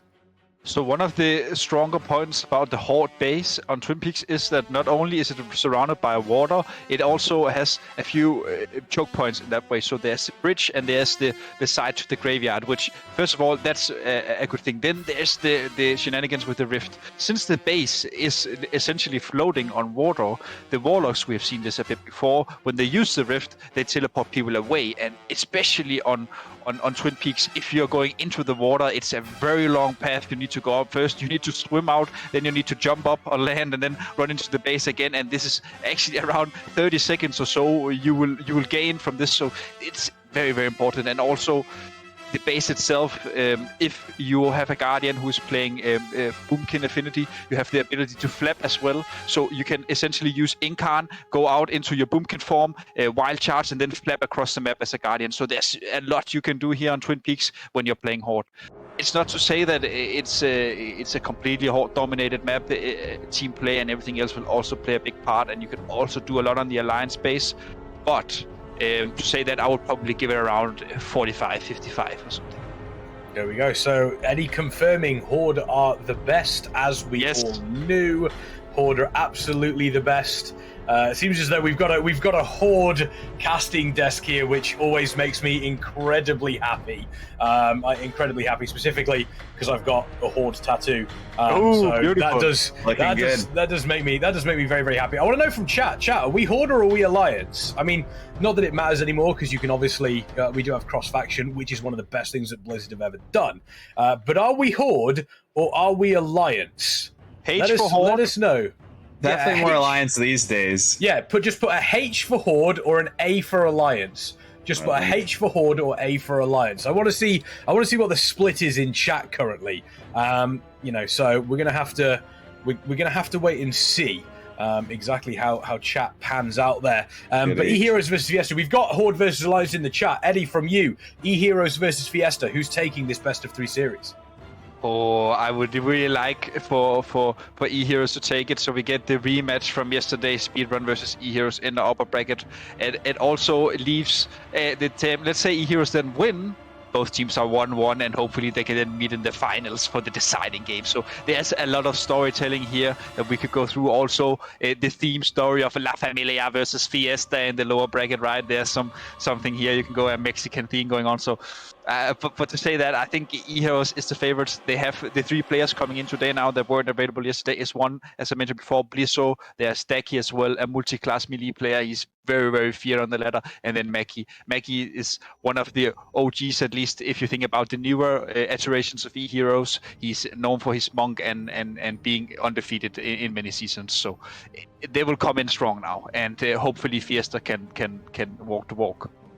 Well, fingers crossed. Torpid, gonna put you on the spot now again. Fiesta versus Eheroes. Who's taking it? Eheroes, obviously the EU juggernauts, but Fiesta, they are the plucky underdogs. Are they maybe going to be able to sneak a map or 2 away from Eheroes during this best of 3 series? Well, it's interesting because sometimes when you lose a game to a team, you don't want to replay that map. And I believe, correct me if I'm wrong, yesterday it was Fiesta who ended up winning the Gilneas when they took Lighthouse from Eheroes. But you'll notice Eheroes picked Gilneas. So I think when you lose to a team on a map, but then you choose that map, it really speaks to, hey, if we clean that up, we would have won that. We're confident. So I am, again, going to be in a slight favor of Eheroes for the sake that the map they lost to Fiesta yesterday, they picked today and said, try to do that to us again. And they did win the flag map yesterday. So I think Eheroes has the slight edge. There we go, Eheroes with a slight edge from Torpid going into game number 1 of this best of 3. Eheroes, the EU juggernaut, against Fiesta, the plucky underdog, who is going to be able to take map number 1, which would obviously be a huge pick for them. Take a look at the team on the side of Eheroes. We do have Killy Bear on that flag carrier role. On the side of Fiesta, it's Ulaeno on that flag carrier role. Only time is going to tell.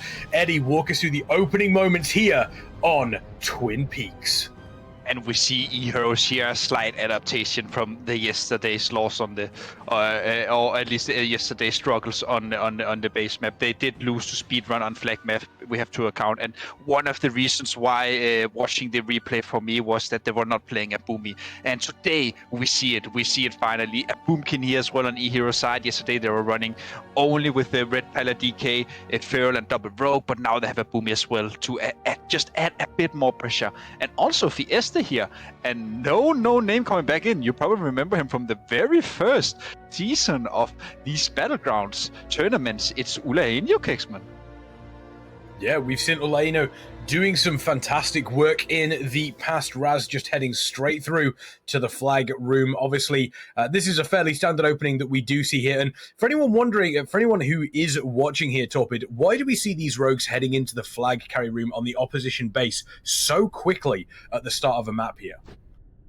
Yeah, so it's as simple as sometimes they have nothing else to do, right? They're looking for the other rogues. You can see Wix and Dance getting into a 1v1, similar as yesterday. Wix going to look to absolutely one-shot him here, but he's getting it back up from his Warrior. His Warrior could intervene Dance if he needs to, so Willex using a lot of cooldowns, trying to finish off Dance MVP. If he finishes off Dance MVP here, then Killybear can cross the map without any problems, right? And even the fact that he's in the 1v2 here blinds him. He's looking for a re-stealth with the smoke bomb, putting that pressure, and this is time where Fail's not in the team fight, right?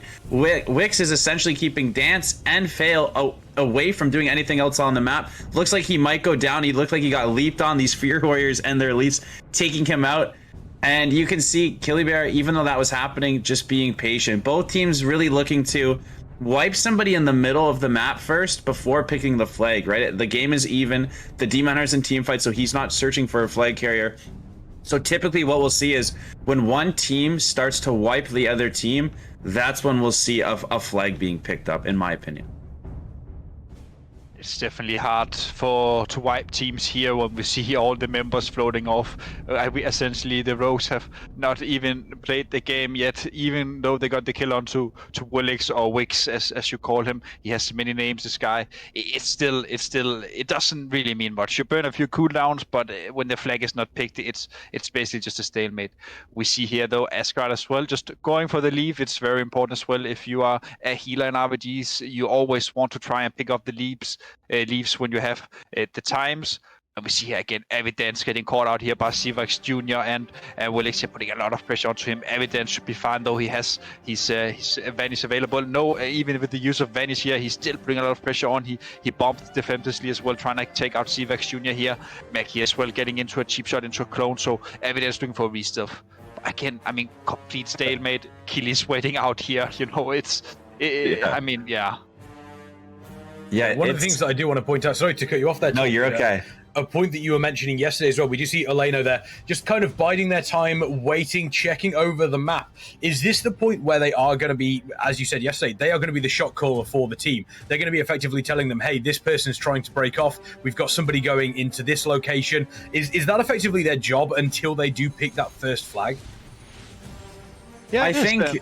Oh yeah, you take it, Tom. No, yeah, I think that honestly they are giving comms, but these two teams are so strong, they're not really giving comms because both teams understand when they're going to get the flag, and this is just good. This is really exciting for the Gilneas we're about to see after this, where they're going to be team fighting, because you can see both teams extremely strong, been fighting for almost 4 minutes now. Eheroes deciding that now is the time, and they're going to pick with their rogue and do what Eddie's been talking about, where. And I don't see this as much on NA, but it's been happening a lot on EU, and Eddie, you could touch on it. Somebody who's not the tank grabs the flag and just starts making a break for it. Yeah, and the reason why we see it is here in this case was that it seems like he tried to step to Keely and get the swap.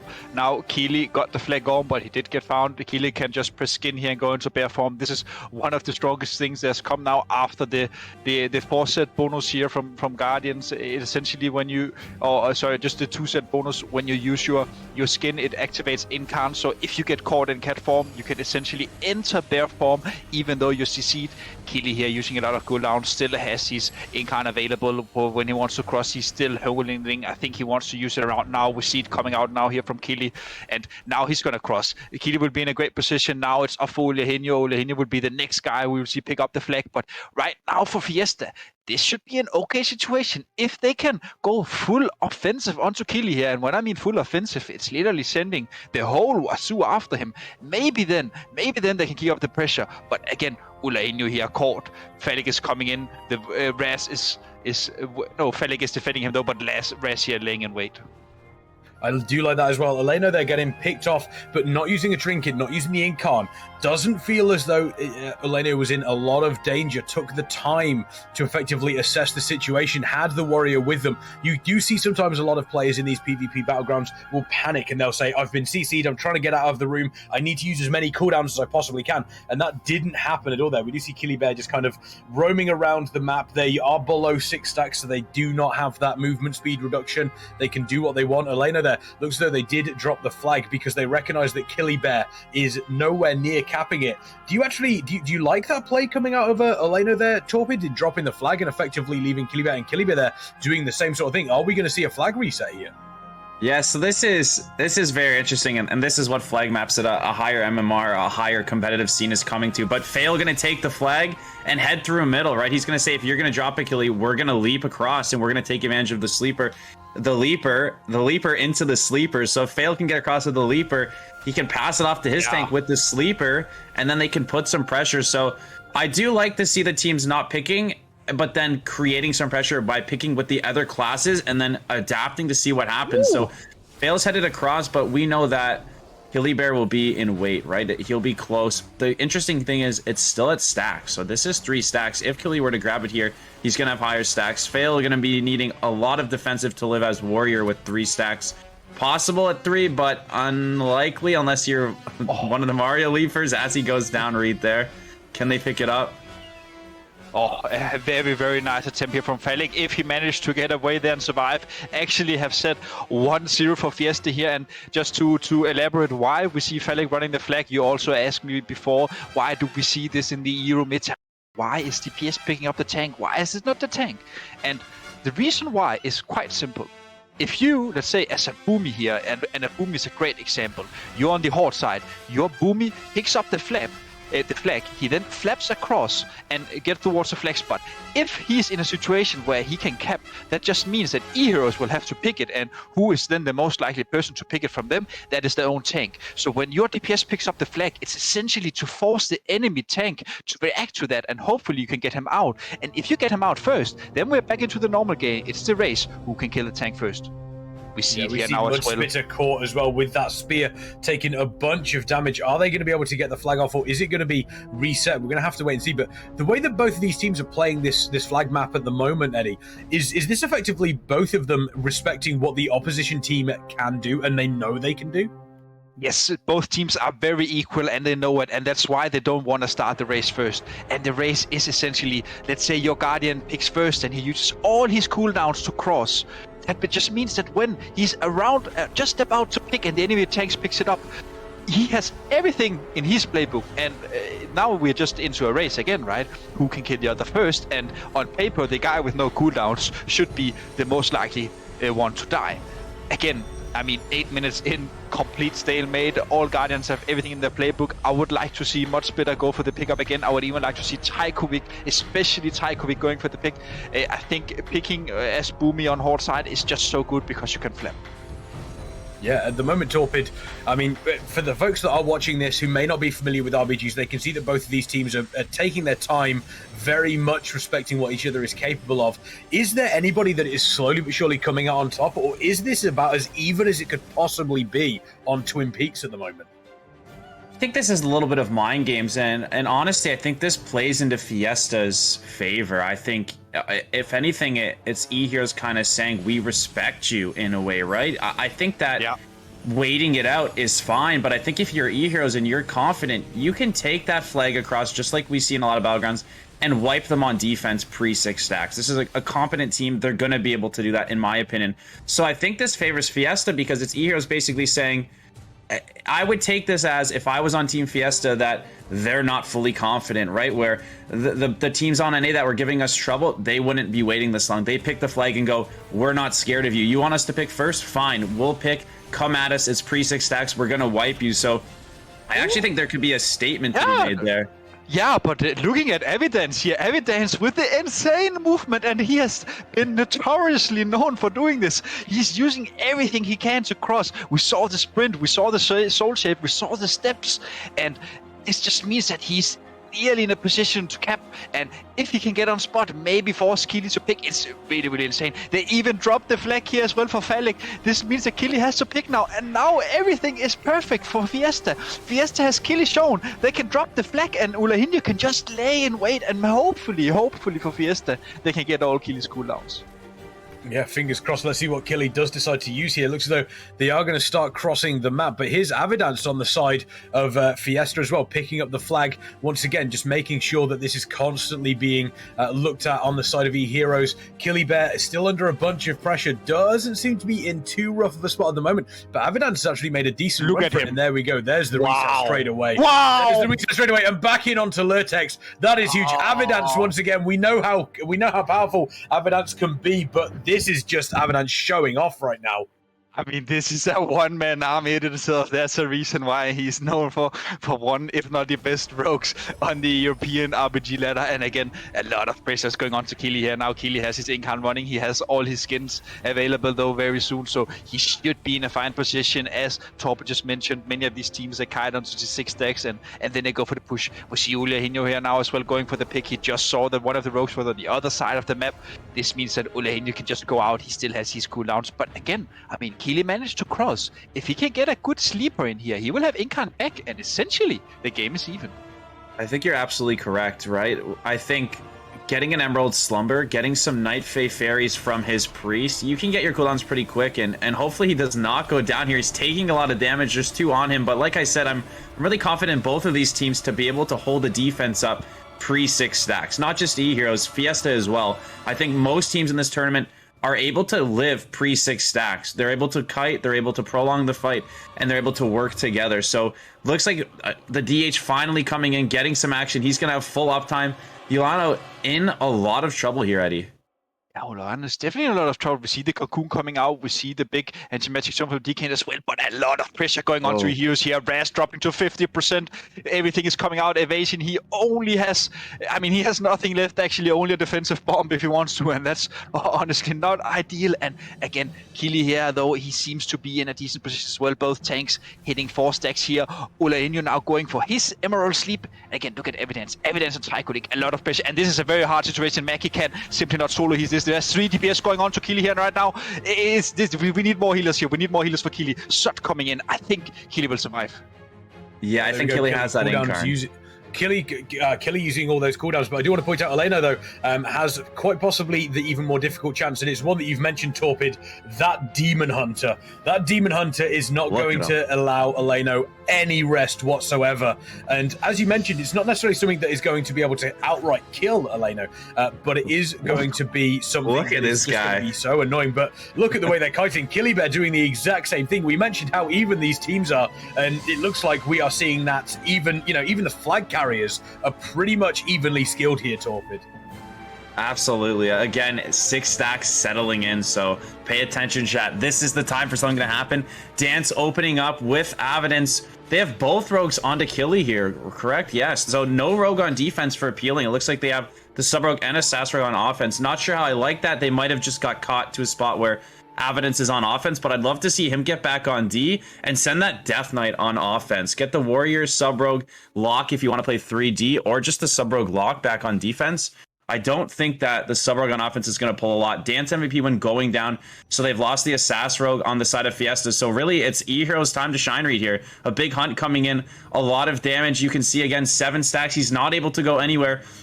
This is the time in the game. It's 14 minutes in already, guys. Absolutely crazy. Do you think they can pull it off right here, Eddie? I mean, they definitely need to beat WC to come in here. We need an amazing Warlock Rift right now, and that is the Rift we needed, but it missed. It missed. Ulehinho in great trouble now. Cocoon coming out. This is the last-ditch effort coming out from Fiesta here. Hippie is completely dry. Sponsored, sapped away in offensive. Nuai, the only guy with mana, but again, Eheroes, they managed to die. They managed to get them out, and again, the death of Raz is really, really crucial for Fiesta here.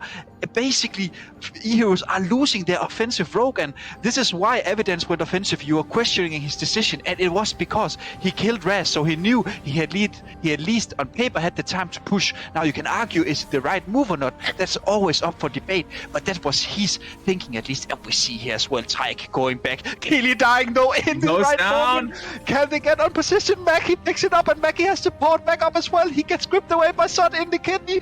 Mackie, but he gets gripped away from his port. He knows Mackie's running back to the port. Mackie gets back up, Mackie, but he's surviving.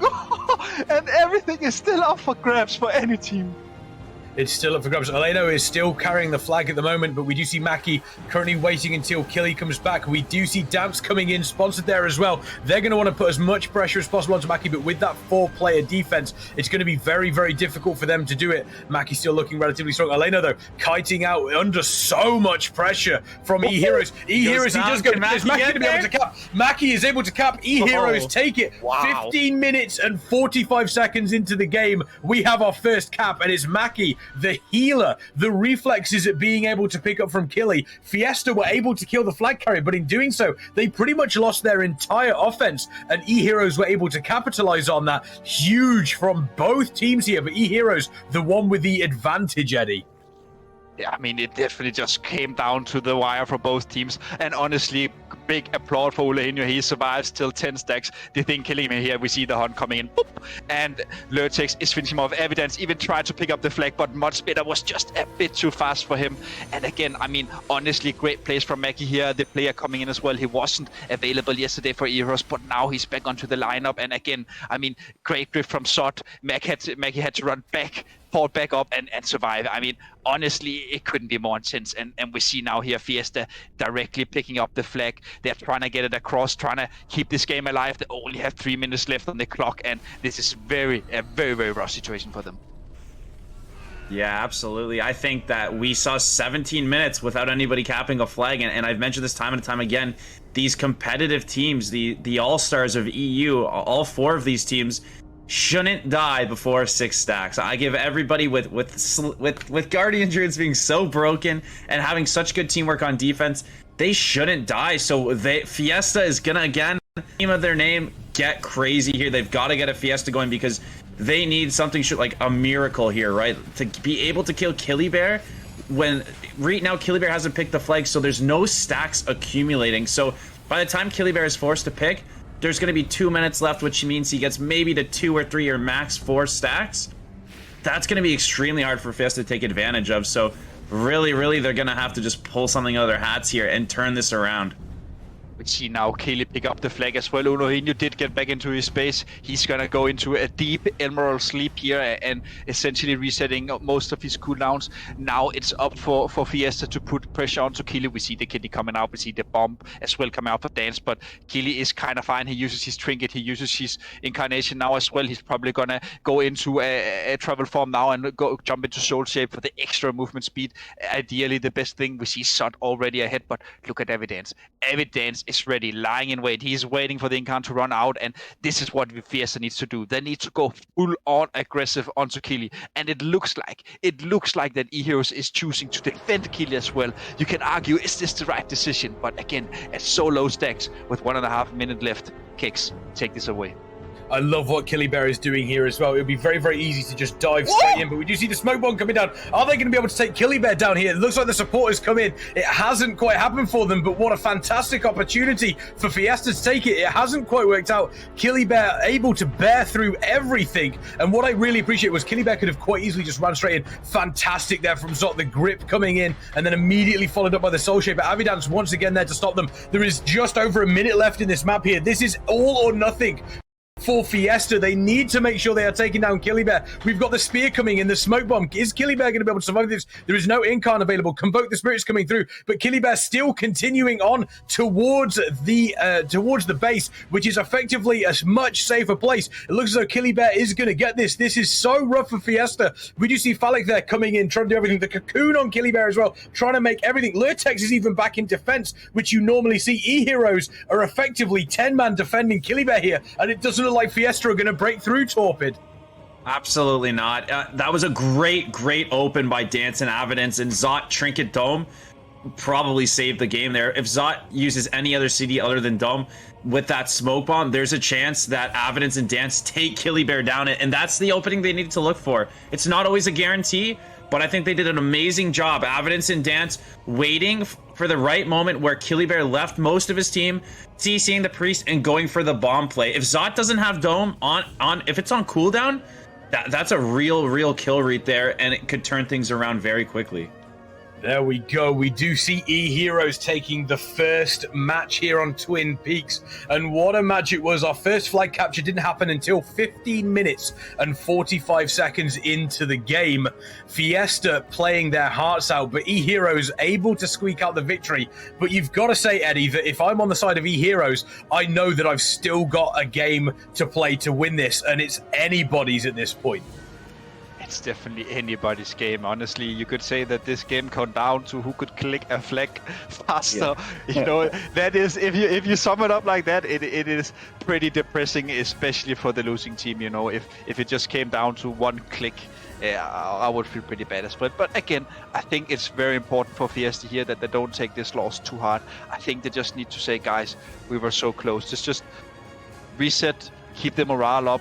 We actually had the game. Our D was working out better. Eheroes did manage to survive longer than Killy Bear, right? So on paper it worked out, but in the end, I mean, Mackie, he is also known as Mackie Iverson, the famous basketball player. He's making plays, and he showed up today. Nothing but net coming in from Maki there. Eddie, can you make that noise again that you made when we saw Avidance and Dance MVP hit that smoke on Killy Bear? Could you make that noise again for me? I mean, it comes natural. Oh, there we go. I love to hear it. That was fantastic.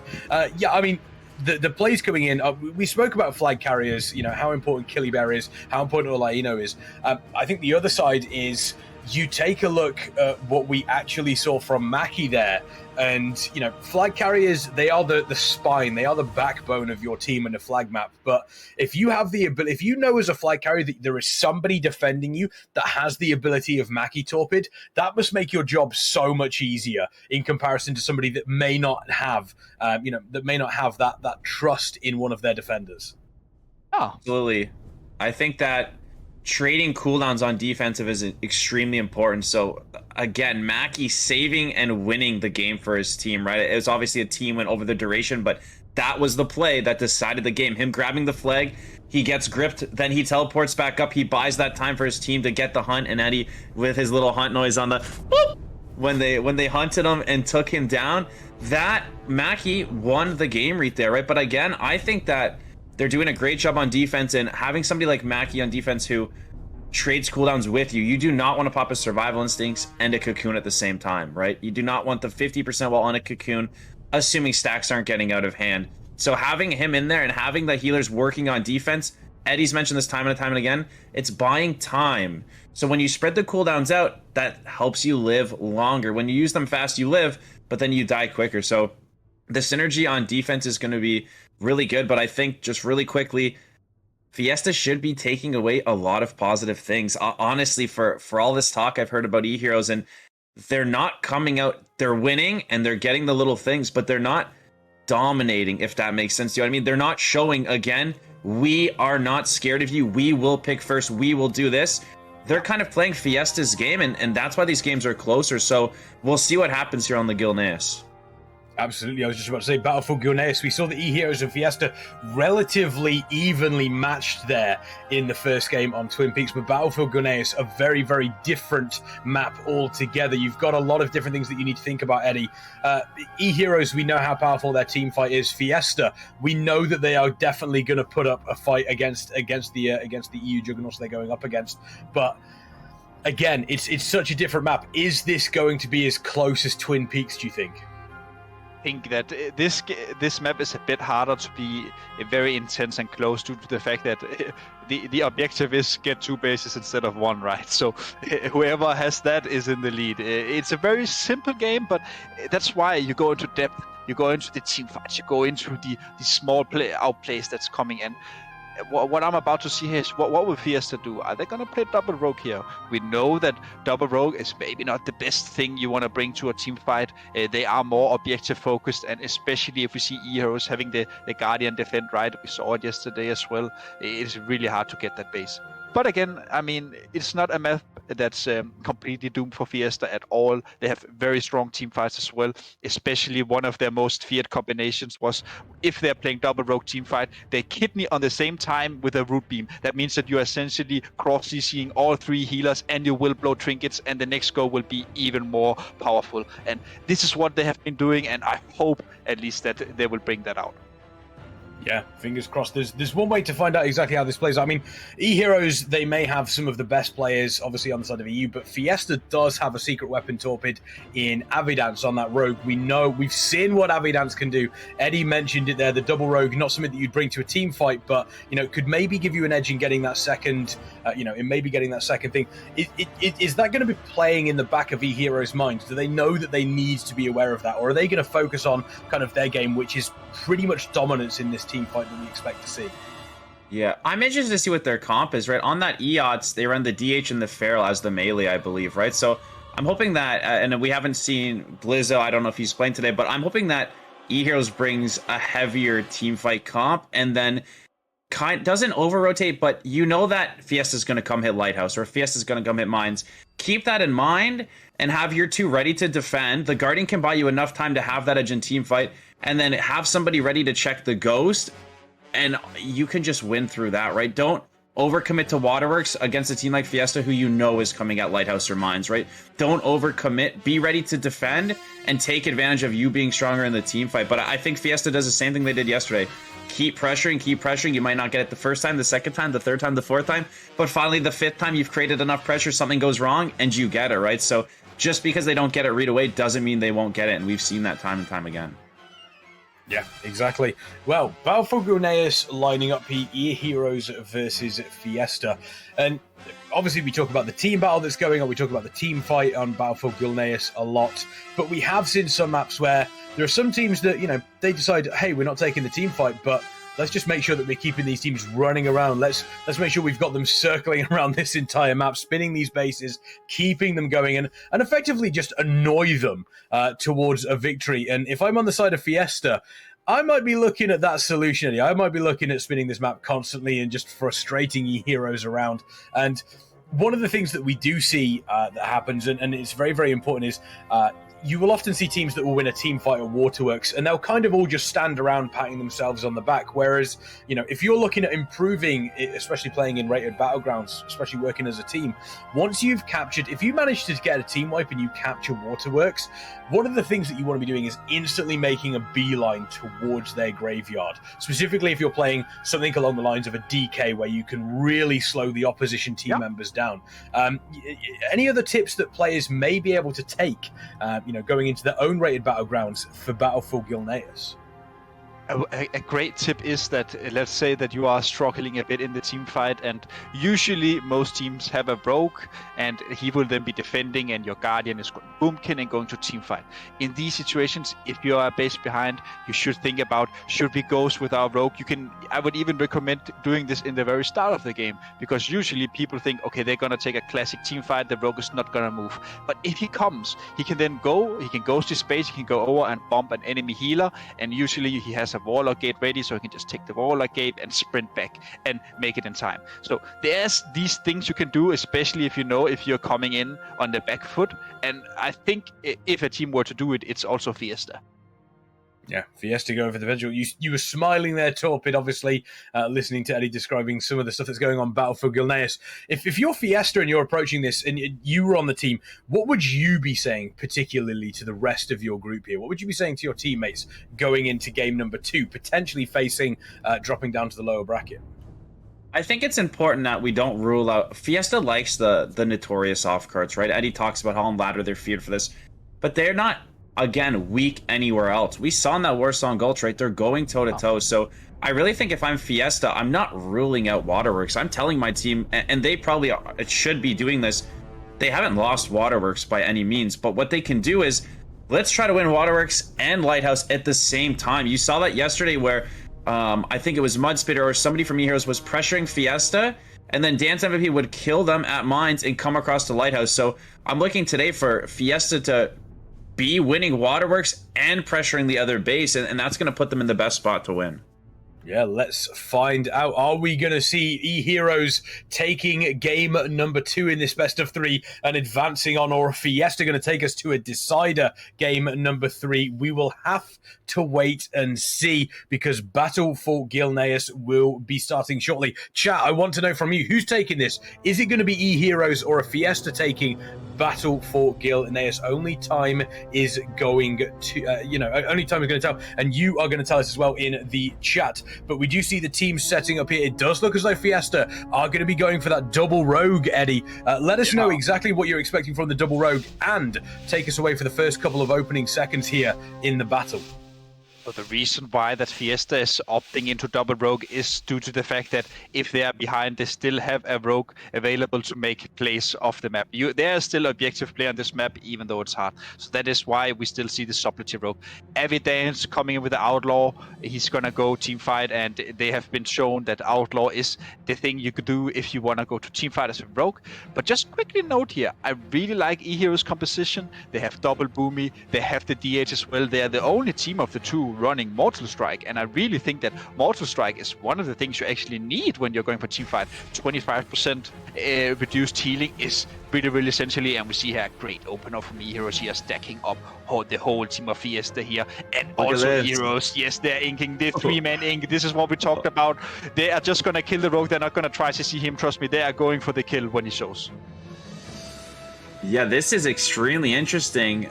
Both sides opting to hit both bases off the beginning, and right now, they're going to need to kill Sponsored, right? This is going to be a very interesting start from both teams. You can see on the side of Fiesta here, they have Artesia and Trakovic double boomy against the HPAL Rogue, and on the other side, they have the HPAL triple boomy, so you'd almost have to favor Eheroes with an opportunity to get the mines here. And while this is happening, look for the middle. Dance MVP getting like triple convoked on or double convoked with the Feral.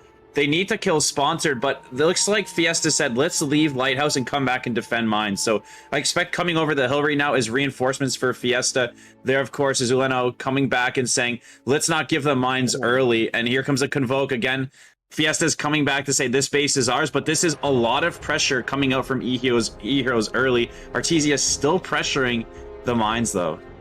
We see there Trakovic and Uleno, they came back to help their own base here at mines, and the funny thing was both of them used Incarn Convoke. That essentially meant that they never even used cooldowns in the main team fight here. We see though that I think Fiesta here will soon stabilize with the resurrection here of Sponsor. She's gonna come back to the mines, and again Eheroes here at Lighthouse, they only really have the DK and the DK, DH and Warlock here. It's 3 DPS against 2 healers, so Fiesta should be fine. Now, this is probably the most entertaining thing. I don't think that Artesia should be able to get it, but again, it's just Evidence is coming pressure. though, Eddie. Did you see Evidence coming over the hill? Watch this. And He's this lurking in. Yes, this is what we want to see. Mackie is coming in as well. Mackie has Trinket, he has his ring, so they can do some plays here. Raz has to open now. He opens with duel instantly. Oh, perfect sap down to Mackie here. He gets the clone onto Raz here. Raz will have to trinket this clone. If Evidence can follow up onto Raz here now, we see the follow-up coming in. Oh, and they get it! Oh no. My god, man. And Evidence and Artesia really putting pressure down onto Eheroes here.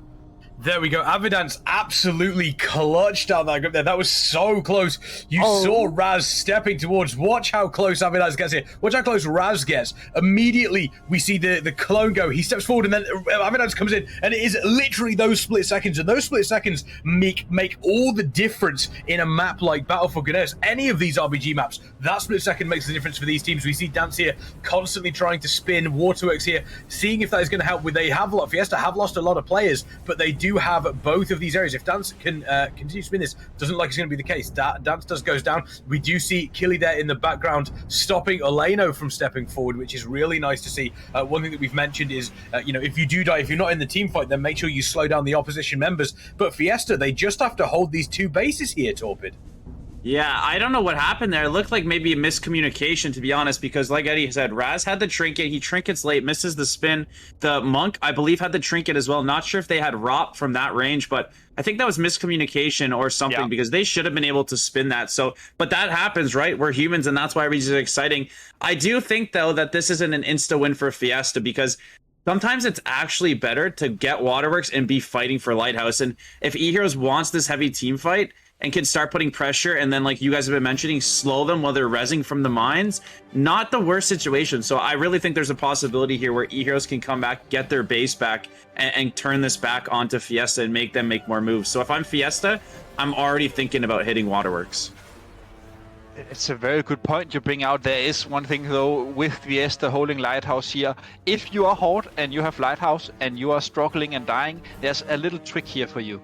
If you die across the water, we see here to the left of Ulehinju, if you go across the water and die towards your own base, in this case mines, you will essentially spawn at Lighthouse. So you can actually rest there if you're playing it well, but we see here a lot of pressure coming on to BWC here, and there's only Dance MVP left to spin the three of them, and this is gonna be very rough. He definitely needs help. He still has his duel, he still has his vanish, so he has something, but again, they need more. They need a healer. I definitely think that Eheroes could just slow this down and get the team fight going. We've talked time and time again where they have the Mortal Strike. They have, like you mentioned, they have to die over the water, which is a very good strategy for those range, but it's hard for the melee to get over the water. So a lot of people are going to res at the mines. And I really think it almost feels like they're trying to play Fiesta's game. And it's not Fiesta's game, but we thought Fiesta might be more objective.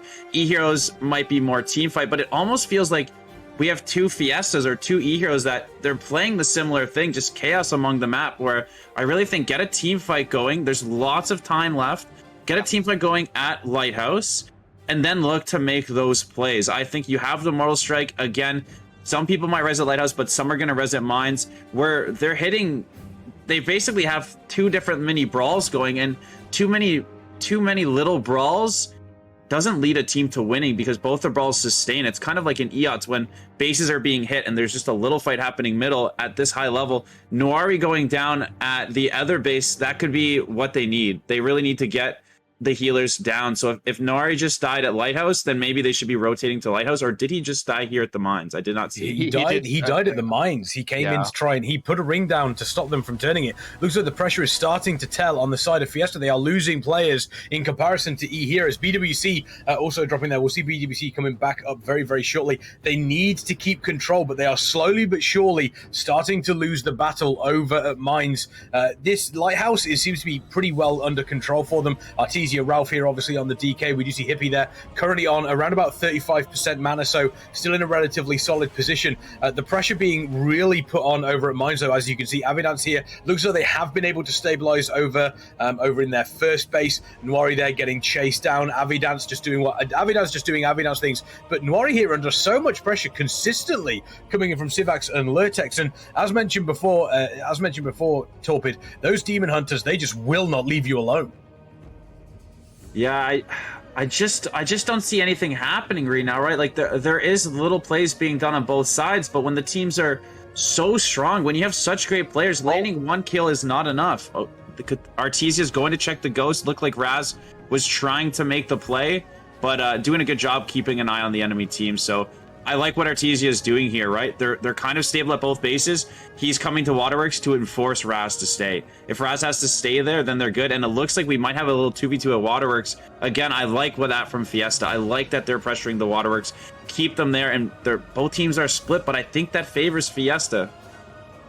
It definitely favors Fiesta right now. Even though they are dropping a bit, they still are able to spin, and it is because they have the power of double rogue. We have already seen it being shown in this game, how they spin just one by one, and look how many you see here.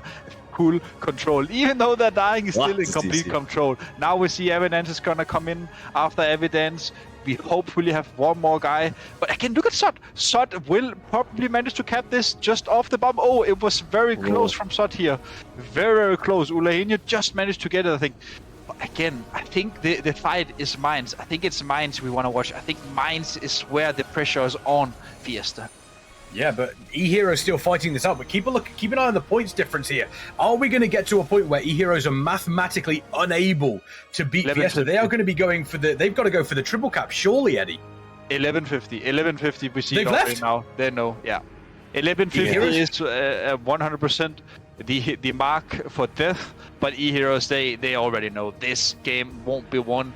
And honestly, well played from Fiesta. Again, Torpid mentioned it's maybe a slight miscommunication between the previous MVP Mackie and Raz here.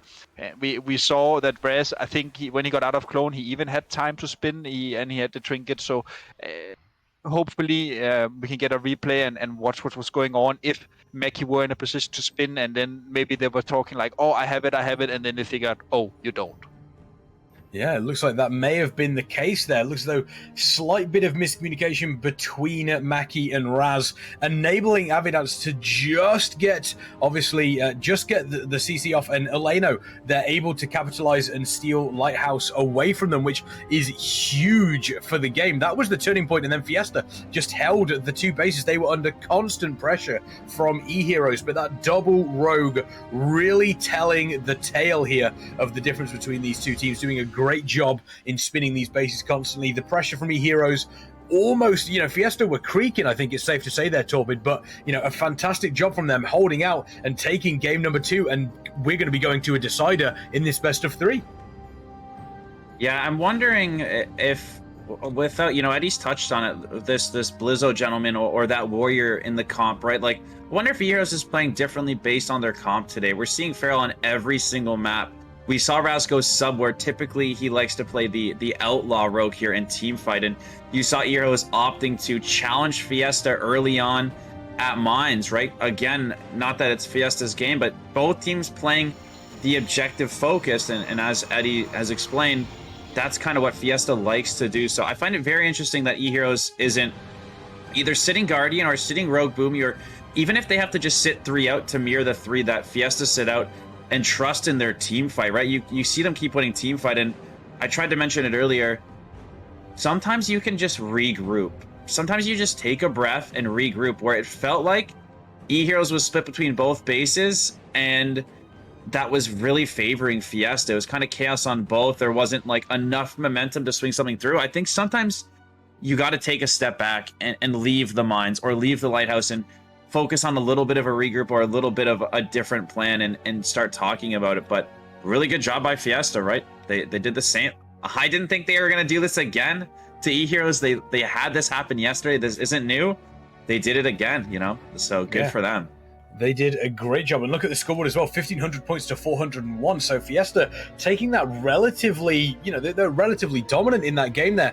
We did see a quick little replay where Zot had potentially an opportunity to get Lighthouse. Do you want to walk us through exactly what just happened there, Eddie, with that smoke bomb coming in? So what we essentially saw was that they tried to bomb him late, right? So essentially when you are capping here, we see, I think this is the replay, when we see Sot going for the cap, he gets bombed. Ideally you want to bomb him 1 second into the cap, so the smoke bomb lands the whole duration, and then we see Ulahinyu come with the spin. No, it wasn't even Ulahinyu. I think it was Trajkovic or Sponsored, actually, a Judgment Hammer from Sponsored. I think it was Judgment Hammer. Regardless of that, ideally Sot wants to cap, and then 1 second into the cap, then the bomb comes down, because then the team is forced to enter the bomb, and it's way easier to stop them. Absolutely. I think the one thing that we can take away from that map there, Battle for Gilneas, Fiesta versus Eheroes, I think one thing we can take away, Torpid, is these teams are on, they're on possibly the best level that you can possibly have here in the EU. They are some of the best teams, in the EU, and by extension, obviously, the world. And it just goes to show that those very, very small mistakes that you do see, the miscommunication between Mackie and Raz there, obviously potentially even a miscommunication with the smoke bomb there between Raz and Zot, you end up in a situation where the enemy team capitalizes on that, and they capitalize it in a huge way that really affects the outcome of the match. Yeah, definitely. I think it almost feels like they're gambling too much. So again, working in, and not even that Fiesta is a lesser team, but they're newer to the tournament. They're newer to this kind of presence. And I remember when I played, you have a lot of nerves. So playing into that chaos from Eheroes, I think, is giving Fiesta that opportunity. It's not that Eheroes can't do the same thing to them, but it creates more of a 50-50 where who is going to win the Lighthouse fight or the Mines fight, or who is going to get the Ninja Cap, instead of slowing it down and just working the team fight, defending your node, checking the ghost. They have a Demon Hunter. They have the options to do that kind of thing. They have the Feral that maybe just send 2 to Mines, but they're not playing it poorly by any means. But I think what they're doing is making it more of a gamble. We're not sure who's going to win because we're both doing these crazy things, and it's any outcome, where what I think they can do is say, we're calm, we're collected, we've been here before. Let's slow it down and let's force them into more little decisions, one single path where there's 100 things going on, and I think that favors the less experienced team. I mean, yeah, absolutely. Warsong Gulch, next map coming up, decider in this best of 3. And if you've been watching this series, then you know that Twin Peaks was an incredible matchup between these two teams. And Warsong Gulch, another flag carrier map, slightly more compact here, is going to be an absolute baller game between these two teams. Eddie, what can we expect here from Warsong Gulch between Eheroes and Fiesta? We can expect a very tight game. The Twin Peaks was a great example of what we have in store now. That game came down to the wire, and this one will do the same. And honestly, I couldn't be more excited. I think it's a good map to end it all on. The OG of OGs, the official BG map in World of Warcraft. I think it was your favorite map as well, Kicksman, right? So honestly, this is very, very exciting. And also, it's just good seeing teams play well together, you know, seeing how the Guardian is carting around and seeing how the team is enabling him to do that with the slows, with CCs, etc. Yeah, it's going to be... The other thing I do want to kind of say is, Torpid, you've mentioned Demon Hunters, incredibly painful to deal with as a flag carrier. Twin Peaks, they are so effective with. You do have so much room to play around. Warsong Gulch, you obviously have the open area, but then you start to get in towards these cramped sort of corridors. Does that negate the Demon Hunter ability slightly? It's interesting because it does and it doesn't. Because when you're kiting the Demon Hunter in these corridors, most of the time you're also kiting your team. So if you get caught by the Demon Hunter around a corridor, you can't be helped as quickly. So it kind of plays into the favor of both, where yes, you can line some of the damage, but sometimes you can be punished. And I've made this mistake where you turn a corner and then you get kidneyed. And even if you trinket, you're LOS. So corridors can work with you and against you. And I think it's really crucial that the tanks are picking their moments and the DH and rogues are picking their moments, because you can use that LOS to really help you out. Well, very true. The line of sight, obviously, in a Warsong Gulch map, very, very important. Those corridors, as Torpid mentioned, a blessing and a curse as we take a look over the peaceful views of Warsong Gulch here. But in just a couple of moments, this is going to be anything but peaceful. Eheroes against Fiesta, game number 3 in this best of 3 in the upper bracket. Whoever wins this will carry on. Whoever loses drops down to the lower bracket. Only time is going to tell. Chat, who do you think is going to take this? Is it going to be Eheroes? Is it going to be Fiesta? We do see on the side of Eheroes, they have gone for the double rogue. They've also got the feral druid as well, whereas on the side of Fiesta, double rogue and double balanced druid. So a slight difference in composition here. It's going to be super exciting. Both these teams are going to be feeling a little bit tense. Let's find out what happens. Eddie, take us away here. Game number 3, Warsong Gulch. Welcome to game number 3, as Keck said, and as he mentioned, slight differences in the compositions, but again, complete mirror of Twin Peaks. There's no change in the compositions. We have the Fury Warrior back in for Fiesta. Phallic is back in place and ready to do some Mario leaps. Also, we see the very traditional open here. Evidence, of course, going for the escort of Ulainu, and we see Willix going for the escort of Kilibear. Now, again, what to expect here in the start can be pretty hard, because we saw on Twin Peaks that the game essentially started after 8 minutes. That was when, and I think it was when Evidence himself crossed the flag, the map with the flag, right? And that was what enabled the game, really. So it's going to be pretty hard. And we see BWC as well. He's going out to place his Warlock portal here. And the reason why is when you're standing on roof, you can rift the enemies outside. And on this map, when you get rifted out there, you're essentially running around 40 seconds. And that is a lot of time. They've got the tank out here, Eddie. Raz found the tank on the side of Fiesta, so much different opener than last game, because Kilibear is going to be in position to pick. They're all over this tank, and I actually think not killing him here, it favors them, as crazy as it sounds.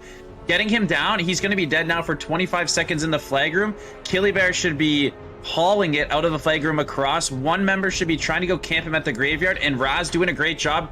He's staying here, chat, because he wants to get the next person who's going to pick the flag. You can see Evidence going to grab the flag on side of Fiesta. Raz isn't going to go look for the tank now that he's dead. They're going to look to kill whoever picks the flag up and try to stop the swap. If they can stop a swap, they could potentially go up 1-0 here very quickly. Raz was doing a very smart play. What he was doing was... They got him. They got him, yeah. And this is very bad for Nahilio and for Fiesta. Kili is already on the way to flag spot. Evidence in position to repick now, but again, Evidence is not the ideal tank. Hopefully he can cross and get to Ulenio. Here we see Akili moving in now, and already Raz is laying in wait onto Evidence. And the reason why, just quickly, how did Ulenio get found? I think that Raz, he was standing on the ramp going up into the base, and there's essentially 2 choke points the tank can enter from. So it's a gamble, and if you find him, it's perfect. We see Evidence here, perfect guiding again. You guys got jump through maneuvers. everything. Yes, this guy, he has 10 fingers at least. We already talked about this in the last tournament. But I should hope he's got 10 fingers. Everybody has 10 fingers, Eddie. Did they stop the swap? Did they get it? I think they just stopped the swap. They did. For the cap. They did swap. They did stop This the is swap. massive. Killy is going to go for it. Where is he? There he is. There's Killy getting slowed down, but that's coming straight in. Killy there. Avidance doing everything but passing the flag off correctly. An incredibly fast cap for Eheroes and Fiesta now. You've got to imagine that they are really on the back foot. They are not in position ready for this. And if Killy crosses now, then this could be even worse for Fiesta. Very bad situation. We see Ulahenio here, though he has backup of 2 teammates. I think Ulahenio is gonna pick it up directly here and starts running it across. This is probably a pretty good situation for Ulahenio after all. All the stealthers from Eheroes are shown right now, so the tank has a free passage. And this is what's very important as tank. You need to have the awareness. You need to be constantly tracking the enemy stealthers and essentially create your own path of how you get back to the base. Raz now with the sap onto Evidence, gets the reserve, gets to push after Ulahenio here.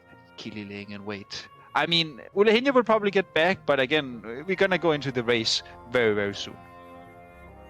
Absolutely. And, you know, you said in LFG, first cap doesn't matter. First cap does not matter in Warsaw Gulch. So let's see what happens. But, I'm really happy with this opening compared to the last game. People aren't waiting around. Raz finding the tank on the side of Fiesta and getting him out adds a lot of flavor and spice to the game early here. So, Eleno, with no CDs, we're set up to what we've talked about all tournament long. Killy Bear can grab the flag and head out safely and tell his team, go chase down Fiesta's tank and get as much pressure as you can now, and I'll buy you guys the time. And if they can get up 2-0 and keep this momentum going, it's going to be a big test for Fiesta. So Killy getting cheap shot in the tunnel. He's going to be okay. The stacks are low. Eleno might go down here. Killy Bear has his incarn. Killy Bear is just going to proc the incarn and head straight through middle. On the side of Fiesta, somebody needs to grab the flag. So if you're Eheroes, you're looking ahead. Dance MVP on the other side. He doesn't want to get too close here. Rogues are pretty quick, but I don't think he's going to beat him. Killy Bear saving the incarn. There it is. Trinket incarn. 30 seconds. He's going to have no problem beating Dance MVP to the flag here with that incarn. And they're going to be up 2-0 just like that. Probably camping Fiesta's tank. Eleno not having a good time. I bet you he's being camped at the graveyard right now. Yeah, there we go. Huge pickup there for Eheroes. Killy Bear coming through. And Eleno just was not able to keep up with that pressure. Once again, a very quick 2-3. In the previous flag map that we did see, Killy Bear doing a fantastic job here. Once again, saving that, noticing that Dance came in and immediately going, okay, Incarn, let's just get across this map because there's nobody else that can stop me. Identifying that Dance was the only option available, and it just did not work out for them. We had to wait 15 minutes and 45 seconds for our first flag capture on Twin Peaks, but Eheroes absolutely turning on the afterburners. We've had 2 flag captures inside 6 minutes here on Warsaw Gulch. Eheroes is definitely looking more and more warmed up here going into the later stages of this game. And even though I say later stages, nearly 5 minutes into the game, but 2-0 for Eheroes. Now, for Fiesta, you need to keep your morale up. You have plenty of time and you just need to get the game going. I think right now the constant pressure from Eheroes is unrelenting, but still you just need to hold out. You have done it before. You did it on Twin Peaks and you did it on Gilneas. So just get your regroup, get Taff across, and then split into the offensive and defensive pushes. Now I also think that this looks slightly good for Ulahenio here. He has his cooldowns ready now. I think he will pop the incarn going to soul shape here, as we see now with Evidence on his side as well. This will be the cross for Ulahenio. Killy Bear now. We will probably see him pick here in the next 10 seconds. I'd hope he picks in the next 10 minutes. Yeah. I would honestly hope he picks in the next 10 minutes. Otherwise, things have gone very, very wrong for Eheroes. But as mentioned, we've seen some very, very quick caps here on the side of Eheroes. 2 caps within inside the first 6 minutes. But you've got to imagine, Torpid, this is still all to play for Fiesta. They can still take this. We've seen games previously where teams have come back yesterday, specifically Silver Shard Mines is one of them, but Warsaw Gulch, definitely one of those maps where you can do. All it takes is Fiesta to take the next 2 caps, and if it then goes to a time limit, if it goes to the 20 minutes, they will technically take the victory.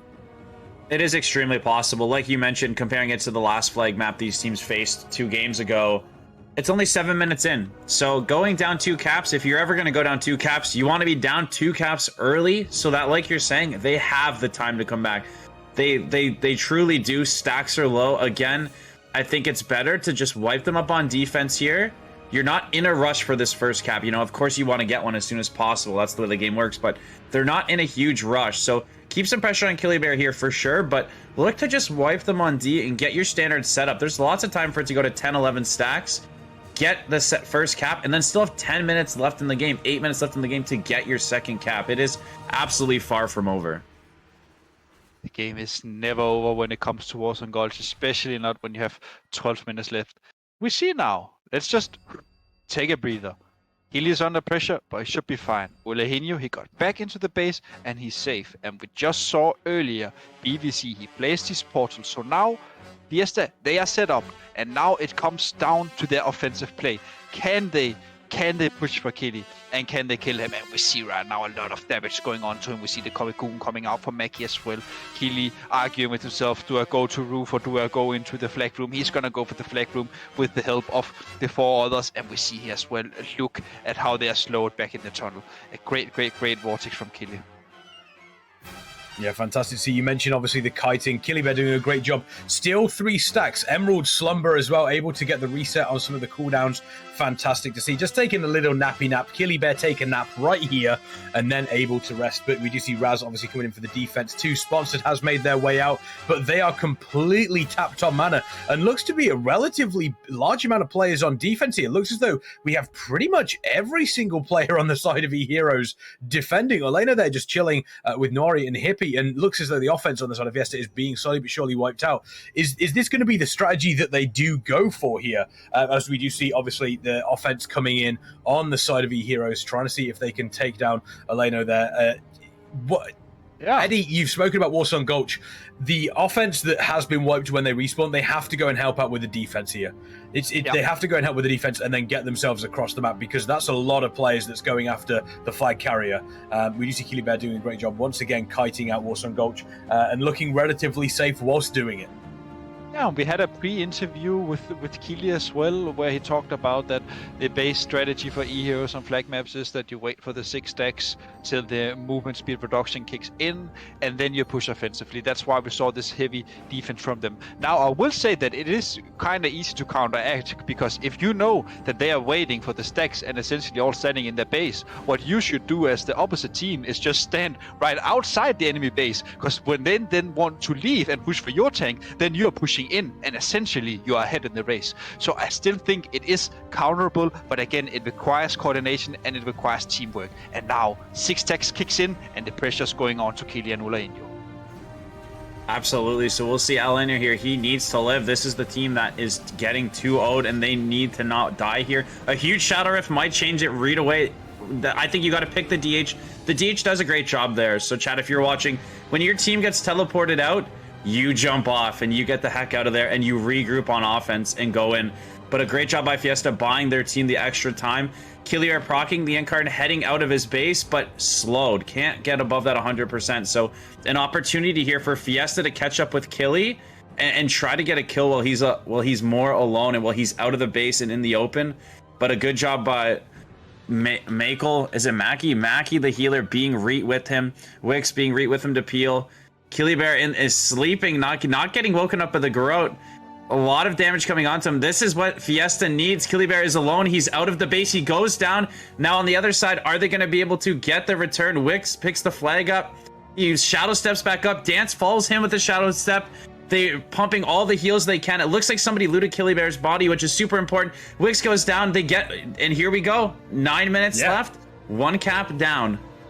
There we go, 9 minutes. We mentioned it wasn't over. Fantastic play there on the side of Eheroes. Wix doing everything that they possibly could, but this is the comms that we need to say. They immediately say to Orlano, we've got Wix, make sure you're getting there, make sure you're getting to immediately cap this, and that is exactly what happens. Fantastic play from the offensive team on Fiesta, and Eheroes, Killybear there being maybe a little bit greedy with that Emerald Slumber, Eddie. Really being a little greedy, but again, it is a trade-off. You really want to take a sleep if you want to reset your cooldown, so it is a 50-50. However, look at Ulahenyo here, already traded the flag here. Ulahenyo has no incarn left though, so can he make the cross even without it? We will have to see. Keely going into the base as well. Ulahenyo is actually very close. Keely will have to pick it up, and Keely is picking it up straight in the face of BWC, and that's MVP. Look, Keely is under a lot of pressure. There's so many people here he will have to pick, and he has 2 DPS waiting for him. Kex, I think you should take this kill away. Yeah, Killybear here, this kill, Eddie feeling very, very confident. There's BWC, we do see Hippie there, and Killy's going to have to go through the tunnel there. Avidance also waiting, a lot of pressure immediately coming through onto Killy. The trinket has already been used, so now is Killybear going to end up in the same sort of situation that we see Eleno in last time, where Eleno was coming through this tunnel and just got deleted? Is Killybear going to make it through? We're going to have to wait and see. Looks as though that is going to be the case, but still under a bunch of pressure from the side of Fiesta. Cocoon already has been used as well, but slowly but surely Killybear is crossing the map, and we are going to get what appears to be the standard setup for both of these teams. Trajkovic is chasing down Killybear as well. That's not really going to do too much. Eleno there under a little bit of pressure from Lurtex coming through. Raz is there as well, but Avidance is on the defense. We do see Sivax there. Eleno looking relatively comfortable. Killybear still out in the open, but we do see on the defense, we see Maki there. Maki there on the side of Eheroes. We see Wix there doing the defense, and Killybear has been able to cross the map, but for a split second there, that was relatively rough. Dance and Failik coming in though onto Killybear, seeing if they can slow them down in the tunnel. We do see Ancient Aftershock used there as well, doing as much damage as they possibly can. In Rage Regen, now comes the recklessness, the damage through onto Killybear. There is no Cocoon that can save Killy, but the heals absolutely pumped into this bear to keep them alive, and it looks as though Eheroes may be able to sustain, but we've got about just over 7 minutes left here, and Fiesta, you've got to say, Torben, they have the momentum. They do. Killybear, if we can pan back to Killybear, he is under tremendous pressure, and he has no DPS back to wipe them. Do you see how they're connecting to Killybear here? He does not have his defense here yet to get these guys off him, so there's a real chance he almost goes down there. There's a real chance he dies, and it's because he's lacking the incarn, and he's lacking his help, his support team. He can get ahead right now, but if they re-catch back up, they're in trouble. So look for Eheroes to try to kill Eleno on the other side where they've invested more DPS. If Fiesta can slow it down, they have great momentum going right now, but get to Killybear with just 2 guys, Killybear is in a tremendous amount of trouble. And it looks like Fiesta cleared them out on D, or probably got in another amazing Shadow Rift, as it sees there's some members on Eheroes coming back up. So maybe BWC bringing out, you can see them coming back up. BWC's been sending these guys to the Shadow Rift over and over. But look, you know, it was only, everybody was up 2 caps, chat, and then people are saying, oh, it's already 2-0. Killybear almost died here, which would have tied it up, or not tied it up, given Fiesta the lead. So absolutely great game there for sure. On the replay, Killybear almost going down. I mean, with 100 health left, and he still survived. But look here, I think if Fiesta wanted to play it smart now, maybe you should try and wipe them off your own tank and then just go heavy on Keely. We are still only at 5 stacks. Keely can still kite this, but the stacks, when he hits 6, he cannot kite. I don't know. Pressure going on. He's in trouble, Eddie. Yeah, but he has his Warlocks here. We see the Shadow Fury coming out. They kick onto the Shadow Fury. They're trying to set up the Warlock Rift. Warwick's here. It's coming now again. He's going to cast Shadow Fury. Oh, the Rift is coming off. Oh, beautiful. Beautiful, beautiful, beautiful. Keely is safe for now. Fonser needs to get out of there, right? This is what I was talking about. You don't want that HPL to die solo. When your team gets rifted, you want to try to head back towards them and not try to stand tall alone. But honestly, Fiesta's doing a great job. I really think that I'm getting scared for Killybear, guys. I'm getting really scared. Fiesta has a lot of uptime, a lot of momentum, and 4 minutes left is a lot of time, Kexman.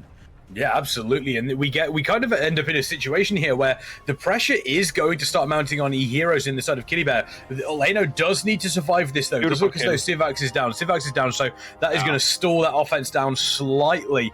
We do see Asuka moving in, Mud Splitter there. They're trying to knock off the Nauri has been knocked off. Nauri comes back up, obviously, with the Transcendence. We see Hippie there, making sure that everybody is healed up. BWC, let's see if they can get these fantastic rifts coming in. The Cocoon onto Eleno, trying to stop all this damage. Wait and see if this rift does come out on the side of Killybear there. Killybear under a bunch of pressure, hovering around about 50%.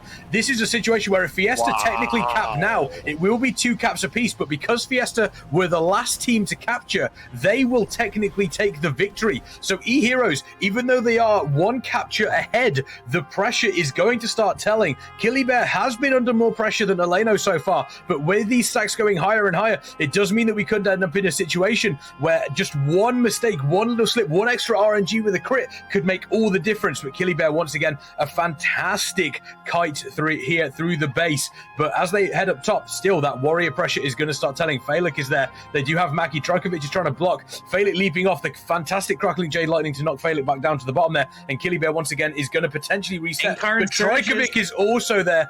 Trajkovic is going to do everything they can to potentially stop this. We can also see that Wiggs is there. Killybear goes down. Sorry, not Killybear. Sorry, Trajkovic goes down. I got very confused then. All the orange really confused me. Too many druids. But we do see Falik here, though, doing the job. Convoke the Spirits coming out as well, making sure they're keeping them up. Artesia damaging Killybear. Fantastic knock there. Able to effectively reset here on the defense. But you've got to say, between Fiesta and Eheroes, Eddie, Eheroes look to be the ones that are under the most pressure. They look under pressure, but luckily for them, they are in the lead. And honestly, I felt like when we saw Fiesta before managing to kill off Civax, I think Civax, it was really a dumb play to be up there alone, getting caught before his team is there, essentially neglecting all his damage for when his team actually connected. And then after that, we saw them get rifted out. Lurtix came in alone afterwards after getting knocked. So I really think at that point, Fiesta, they should have just fully regrouped in offensive and waited for reinforcement from their defensive teams. I think they should have tried to wipe off Eheroes and then push, because right now, if they keep just going back and forth with these offensive pushes, it just seems like it can't really work out. You know, there's only 1.5 minutes left after all. You see here, they're coming up. Yeah, this is it. They need to go in together. They need to go in strong, and they have a serious opportunity to do it. But Eleno needs to not get cross-killed first.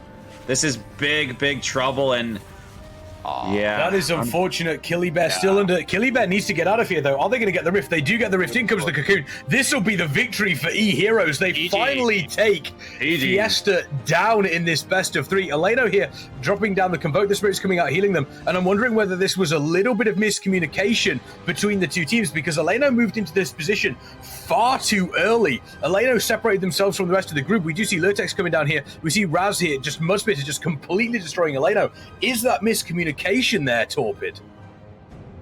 It's hard to say. When stacks are that high, sometimes there's just not much you can do, and they were going for that offensive push. They were making the play they needed to make, but you've got to compliment Eheroes. It's very important you don't fully play D, right? You don't put all your eggs into one basket. So Eheroes keeping that pressure onto Fiesta there at the end, it was crucial. Absolutely crucial. You'll see some teams and they'll be like, there's only a minute left, let's play D. And like Eddie said, that you click through your battleground enemies and you push them, and you get that one-sided fight where Eheroes kept their team on offense and was able to get the kill first. So really well done by them, keeping some pressure on offense and not just trying to get all scared. So love to see that.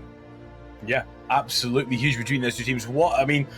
Fiesta dropping down to the lower bracket, unfortunately, you know, they put on a fantastic performance. Eheroes continuing on. But Eddie, regardless of who won and who lost, what a brilliant best of 3 series between those two teams. And honestly, I would not be surprised if either of those teams end up back in the grand final. And I wouldn't even be surprised if the grand final ends up being a replay between those two teams. Yeah, all 4. I think everyone has their own vote in this spot for the finals, right? And honestly, what an amazing start to this final knockout day, right? Honestly, you couldn't ask for more when it comes to RBG games. We want intensity and we want great plays, right? And also big shout out to Fiesta. Even though they're going down into the lower bracket, I think one of their honorable mentions this game, we always talk about Evidence, but BWC, I think we should give him some hearts as well. I think every time we panned back to Ulehinho's base, we saw that the Eheroes was running back in because they were getting rifted off. So BVC, really great play. Sadly, they couldn't pull out the victory. Yeah, fantastic. And obviously, we saw Eheroes 2 very quick captures. Fiesta coming back into it. Was there anything there that you saw that Fiesta necessarily may have made a mistake on Torpid, or do you think Eheroes came into that Warsong Gulch, you know, with a little bit of fire in their bellies heading into map number 3 there?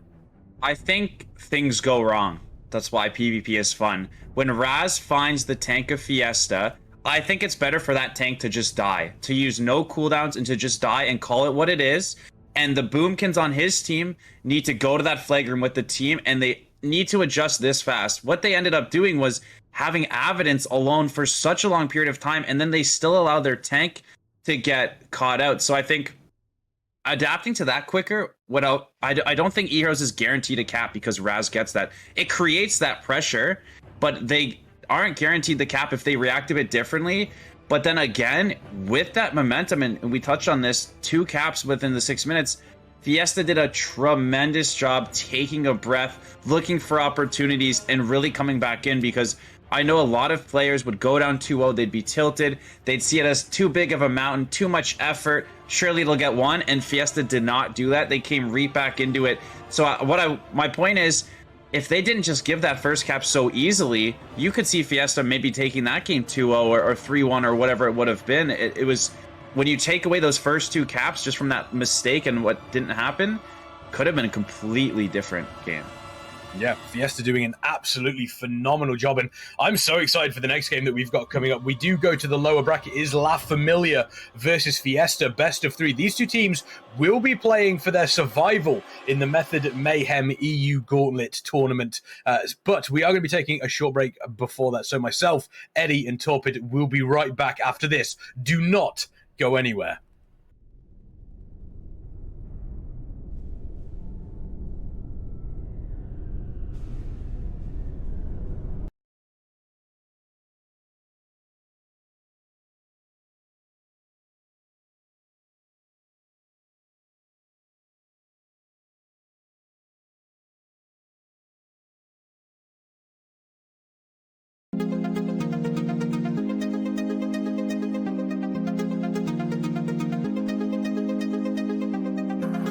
So good at pretending, keep on smiling in my tiny bubble, like a movie without ending, spending time like it was going backwards.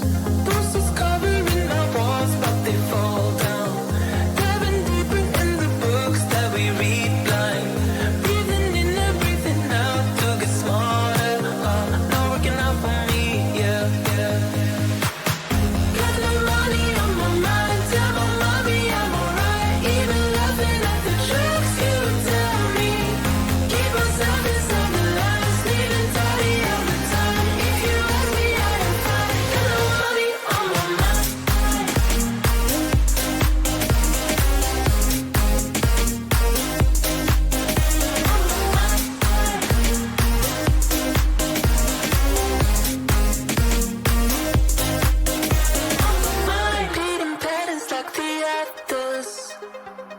Meditation through the yoga lessons, going greener by the minute.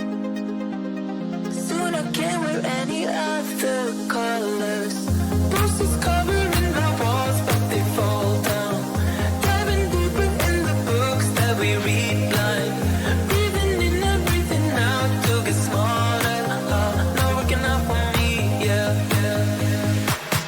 Got no money on my mind, tell my mommy I'm alright. Even laughing at the jokes you tell me. Keep myself inside the lines, leaving tidy all the time. If you ask me, I am fine. Got no money on my mind.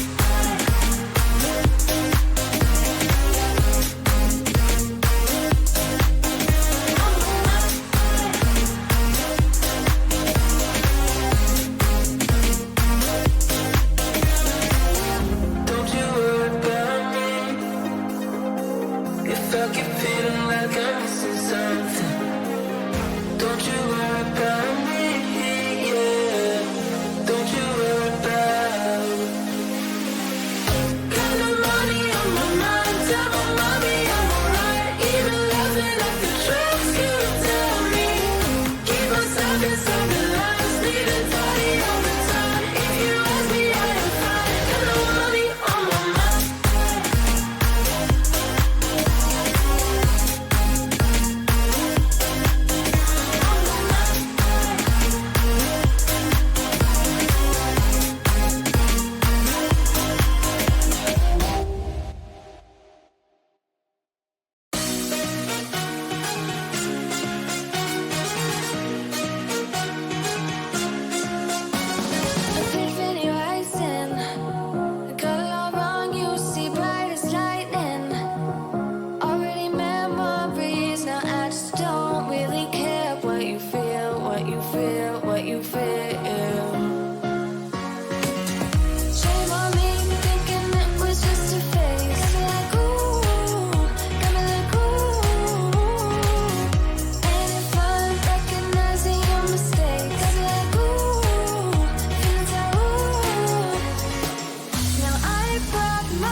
not surprising.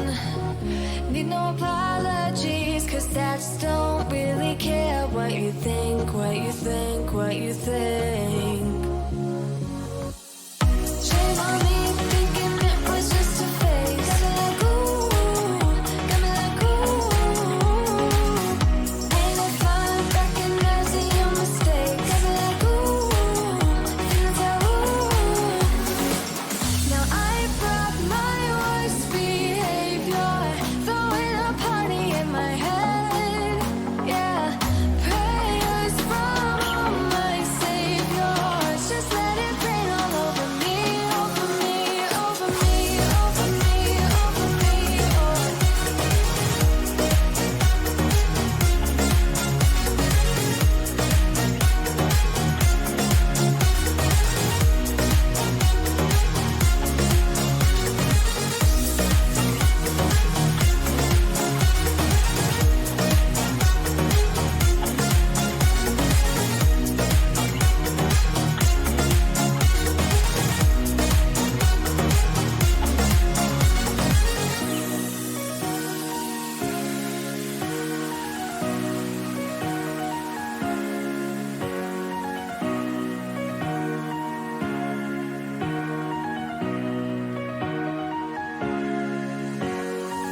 Now I brought my worst behavior, throwing a party in my head. Yeah, prayers from my saviors. Just let it rain all over me, over me, over me, over me, over me, over me, over me,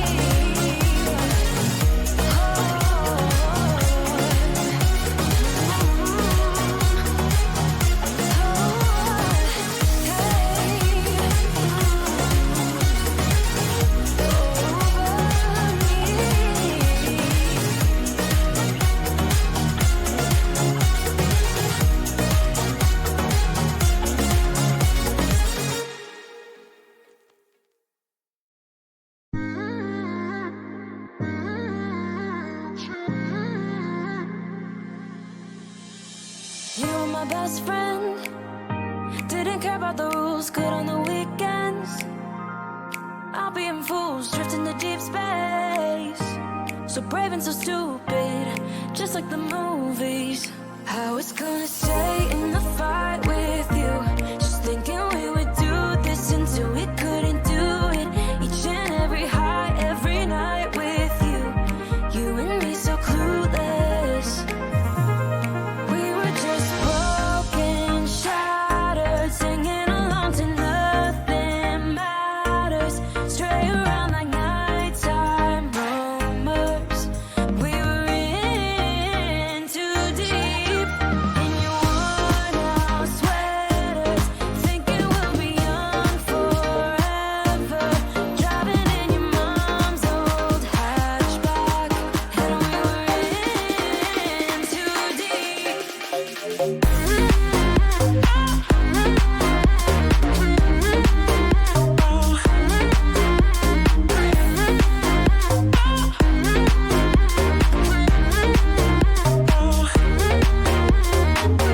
Cause I'm thinking we'll be young, be young, be young. Cause I'm thinking we'll be young forever. Cause I'm thinking we'll be young, be young, be young. Cause I'm thinking we'll be. Where did it begin? Where did it end? Hanging on those strings, unable to bend. I never listened, trying to prove it, just like the movies. I was gonna stay in the fight with you, just thinking we would do this until we couldn't do it. Each and every high, every night with you. You and me so clueless. We were just broken, shattered, singing along to nothing matters. Stray around like nighttime rumors. We were in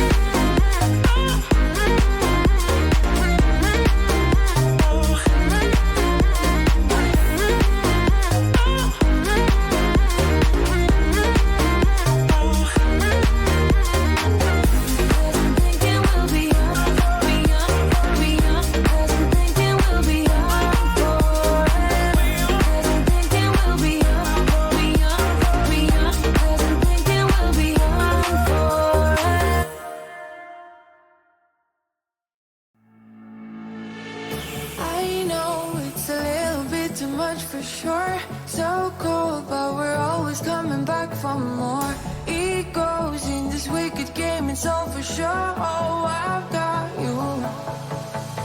If we figured out what it's all about, takes a second and then we're back it again. Coaster ride for the triggered minds, but I don't ever want us to stop it. Go ahead, to let me smile for all I care. Just wanna stay close, don't take that. Ain't gonna leave ya. Sabotage. You're a million.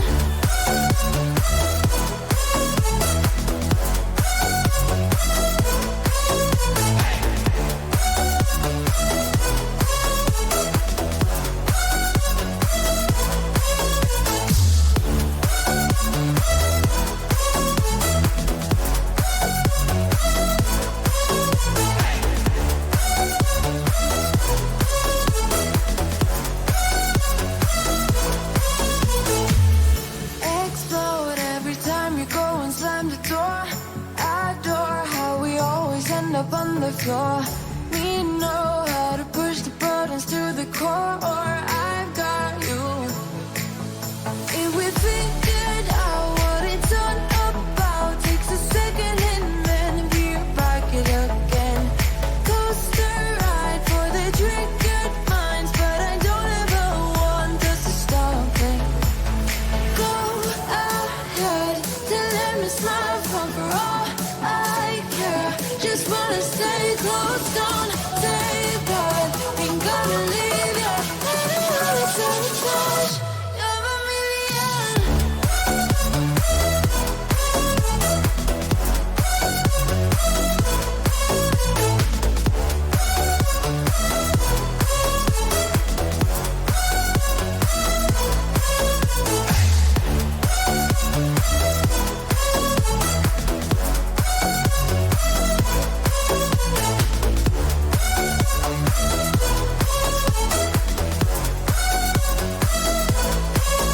If we figured out what it's all about, takes a second and then we're back it again. Coaster ride for the triggered minds, but I don't ever want us to stop it. Go ahead, to let me smile for all I care. Just wanna stay close, don't take that. Ain't gonna leave ya. Sabotage. You're a million.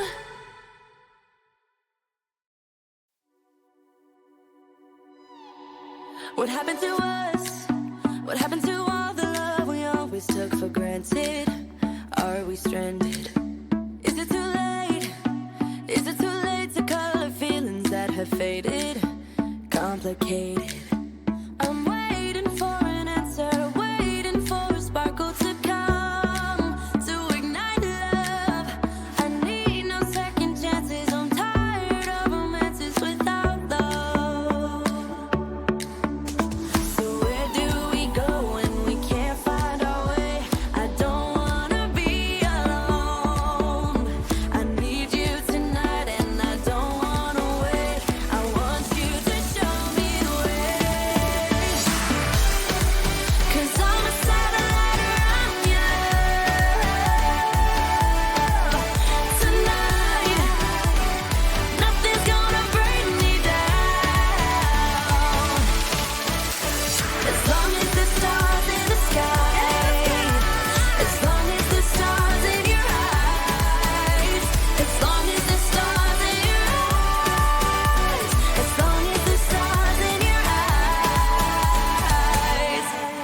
It's breaking my heart, it's breaking my heart to Welcome back, ladies, gentlemen, and everybody in between. My name is Kexman. I'm joined by Eddie and Torpid, two hot dogs, and we are ready, obviously, for the next match that we do have, which is La Familia versus Fiesta. Fiesta Huge. losing against Eheroes, dropping down to the lower bracket, and we did see La Familia losing against Eheroes, and they dropped down. So these two teams are going to be playing for their survival in this tournament now, this Method Mayhem EU RBG Gauntlet. But before we get into that, I do want to give a quick shout out to the fantastic Method merch, exclamation point merch in the chat will take you directly to the store. And not only that, we have our brand new 2022 Pride range available, which is it is available up until the end of 2022, and 100% of all of the profits from this Pride collection will be donated to the Trevor Project, a cause that is near and dear to all of our hearts. And they also have some brand new, super comfortable Method Pride joggers. Make sure you are picking those ones up. They will make sure you are comfortable during these summer months. And if you want to make Poggers, joggers. No, we're not doing Poggers joggers anymore. I've made a decision. Poggers joggers, it sounds good in the head, and then you say it out loud, and you just go, oh, you internally cringe when you say it. But yeah, speaking of making sure that you are comfortable, make sure that these players are comfortable by adding to the prize pool as well. It is a minimum prize pool of $2,500, but we are also crowdfunding it after that. Exclamation point crowdfunding in the chat. You can directly donate to the prize pool yourself and help support these players. On top of that, any subscription to the Method channel whilst this event is live will add $2.50 to the prize pool as well. So not only do you get the advantages of a subscription, such as an ad-free viewing experience and increased channel points, but you also directly support the players at the same time. And speaking of the players, La Familia Fiesta Torpid, everything to play for them, because once again, they're in the lower bracket, potentially facing elimination. They've both shown us that they really are fighting to stay in this tournament. So this series coming up should be an absolute blast for these two teams. Absolutely. I really think that if La Familia, Eddie's been, rooting for these guys, showing them nothing but love. If La Familia can come in here and upset Fiesta and take them out of this, because Fiesta in a good way is fuming. They want to get back up there. They do not want to be outright. They want the rematch. So in the best way, they're upset because they expect better of themselves. The games were close. So it would be tragic, but maybe La Familia can take Fiesta out here. Maybe they can be the ones who are wanting to move forward and pushing through. So we haven't seen a lot of La Familia, so I'm really excited to see how they do. The Silvershine Mines game in the last series, hopefully they clean that up. They get a little more comfortable and believe in their lava fight. I don't know what's going to happen here, but if La Familia comes out with an upset, I know it's going to be a big deal. Oh, absolutely. And also, before we go into the banned pick face, I think that was the last one. There we go. They're going to reset it. The one thing that interests you mentioned that during that break there, you went and quickly got some hot dogs in the air fryer. Were you able? Are they still there? Were you able to eat them? I didn't eat them yet. Look at these things. Oh my God! You haven't. It's just you don't even have them in buns. You just hang on. Show that to the screen again. We've got Temple of Kotmogu that has been banned. We're going to see what Fiesta bans, but this is more important. Usually chicken, but I didn't have time to make chicken. It was only 15 minutes, so I just threw a hot dog in. You at least put them in a hot dog bun. You've just got 2 hot dogs. No, I kind of like the bread. I like the less bread. The bun is too much. I like just a little bread. You just got just a single. Can we? Come on, it's the secret. You see, this is all hot dogs, baby. This is all hot dogs. There we go, chat. If you want to make sure that you are getting yourself ripped like Torpid. Yes. Hot dogs. Hot dogs. That is hot secret. Dogs. That is that what you call your biceps? Check out these hot dogs. Is that what you're doing? Check out these hot dogs. Is that what's happening? But yes, we do see Temple of Kotmogu, Battlefield Gilneas as we're talking about the the Method Mayhem EU RBG Gauntlet, the thing that we're here to talk about. We're going to see the first pick here coming between La Familia and Fiesta. Both of these teams, they've had a great showing. We know what they can do on like Warsong Gulch and Twin Peaks. Are you expecting one of those maps to appear in the first 2 picks, Eddie? Ooh, I mean, it could be.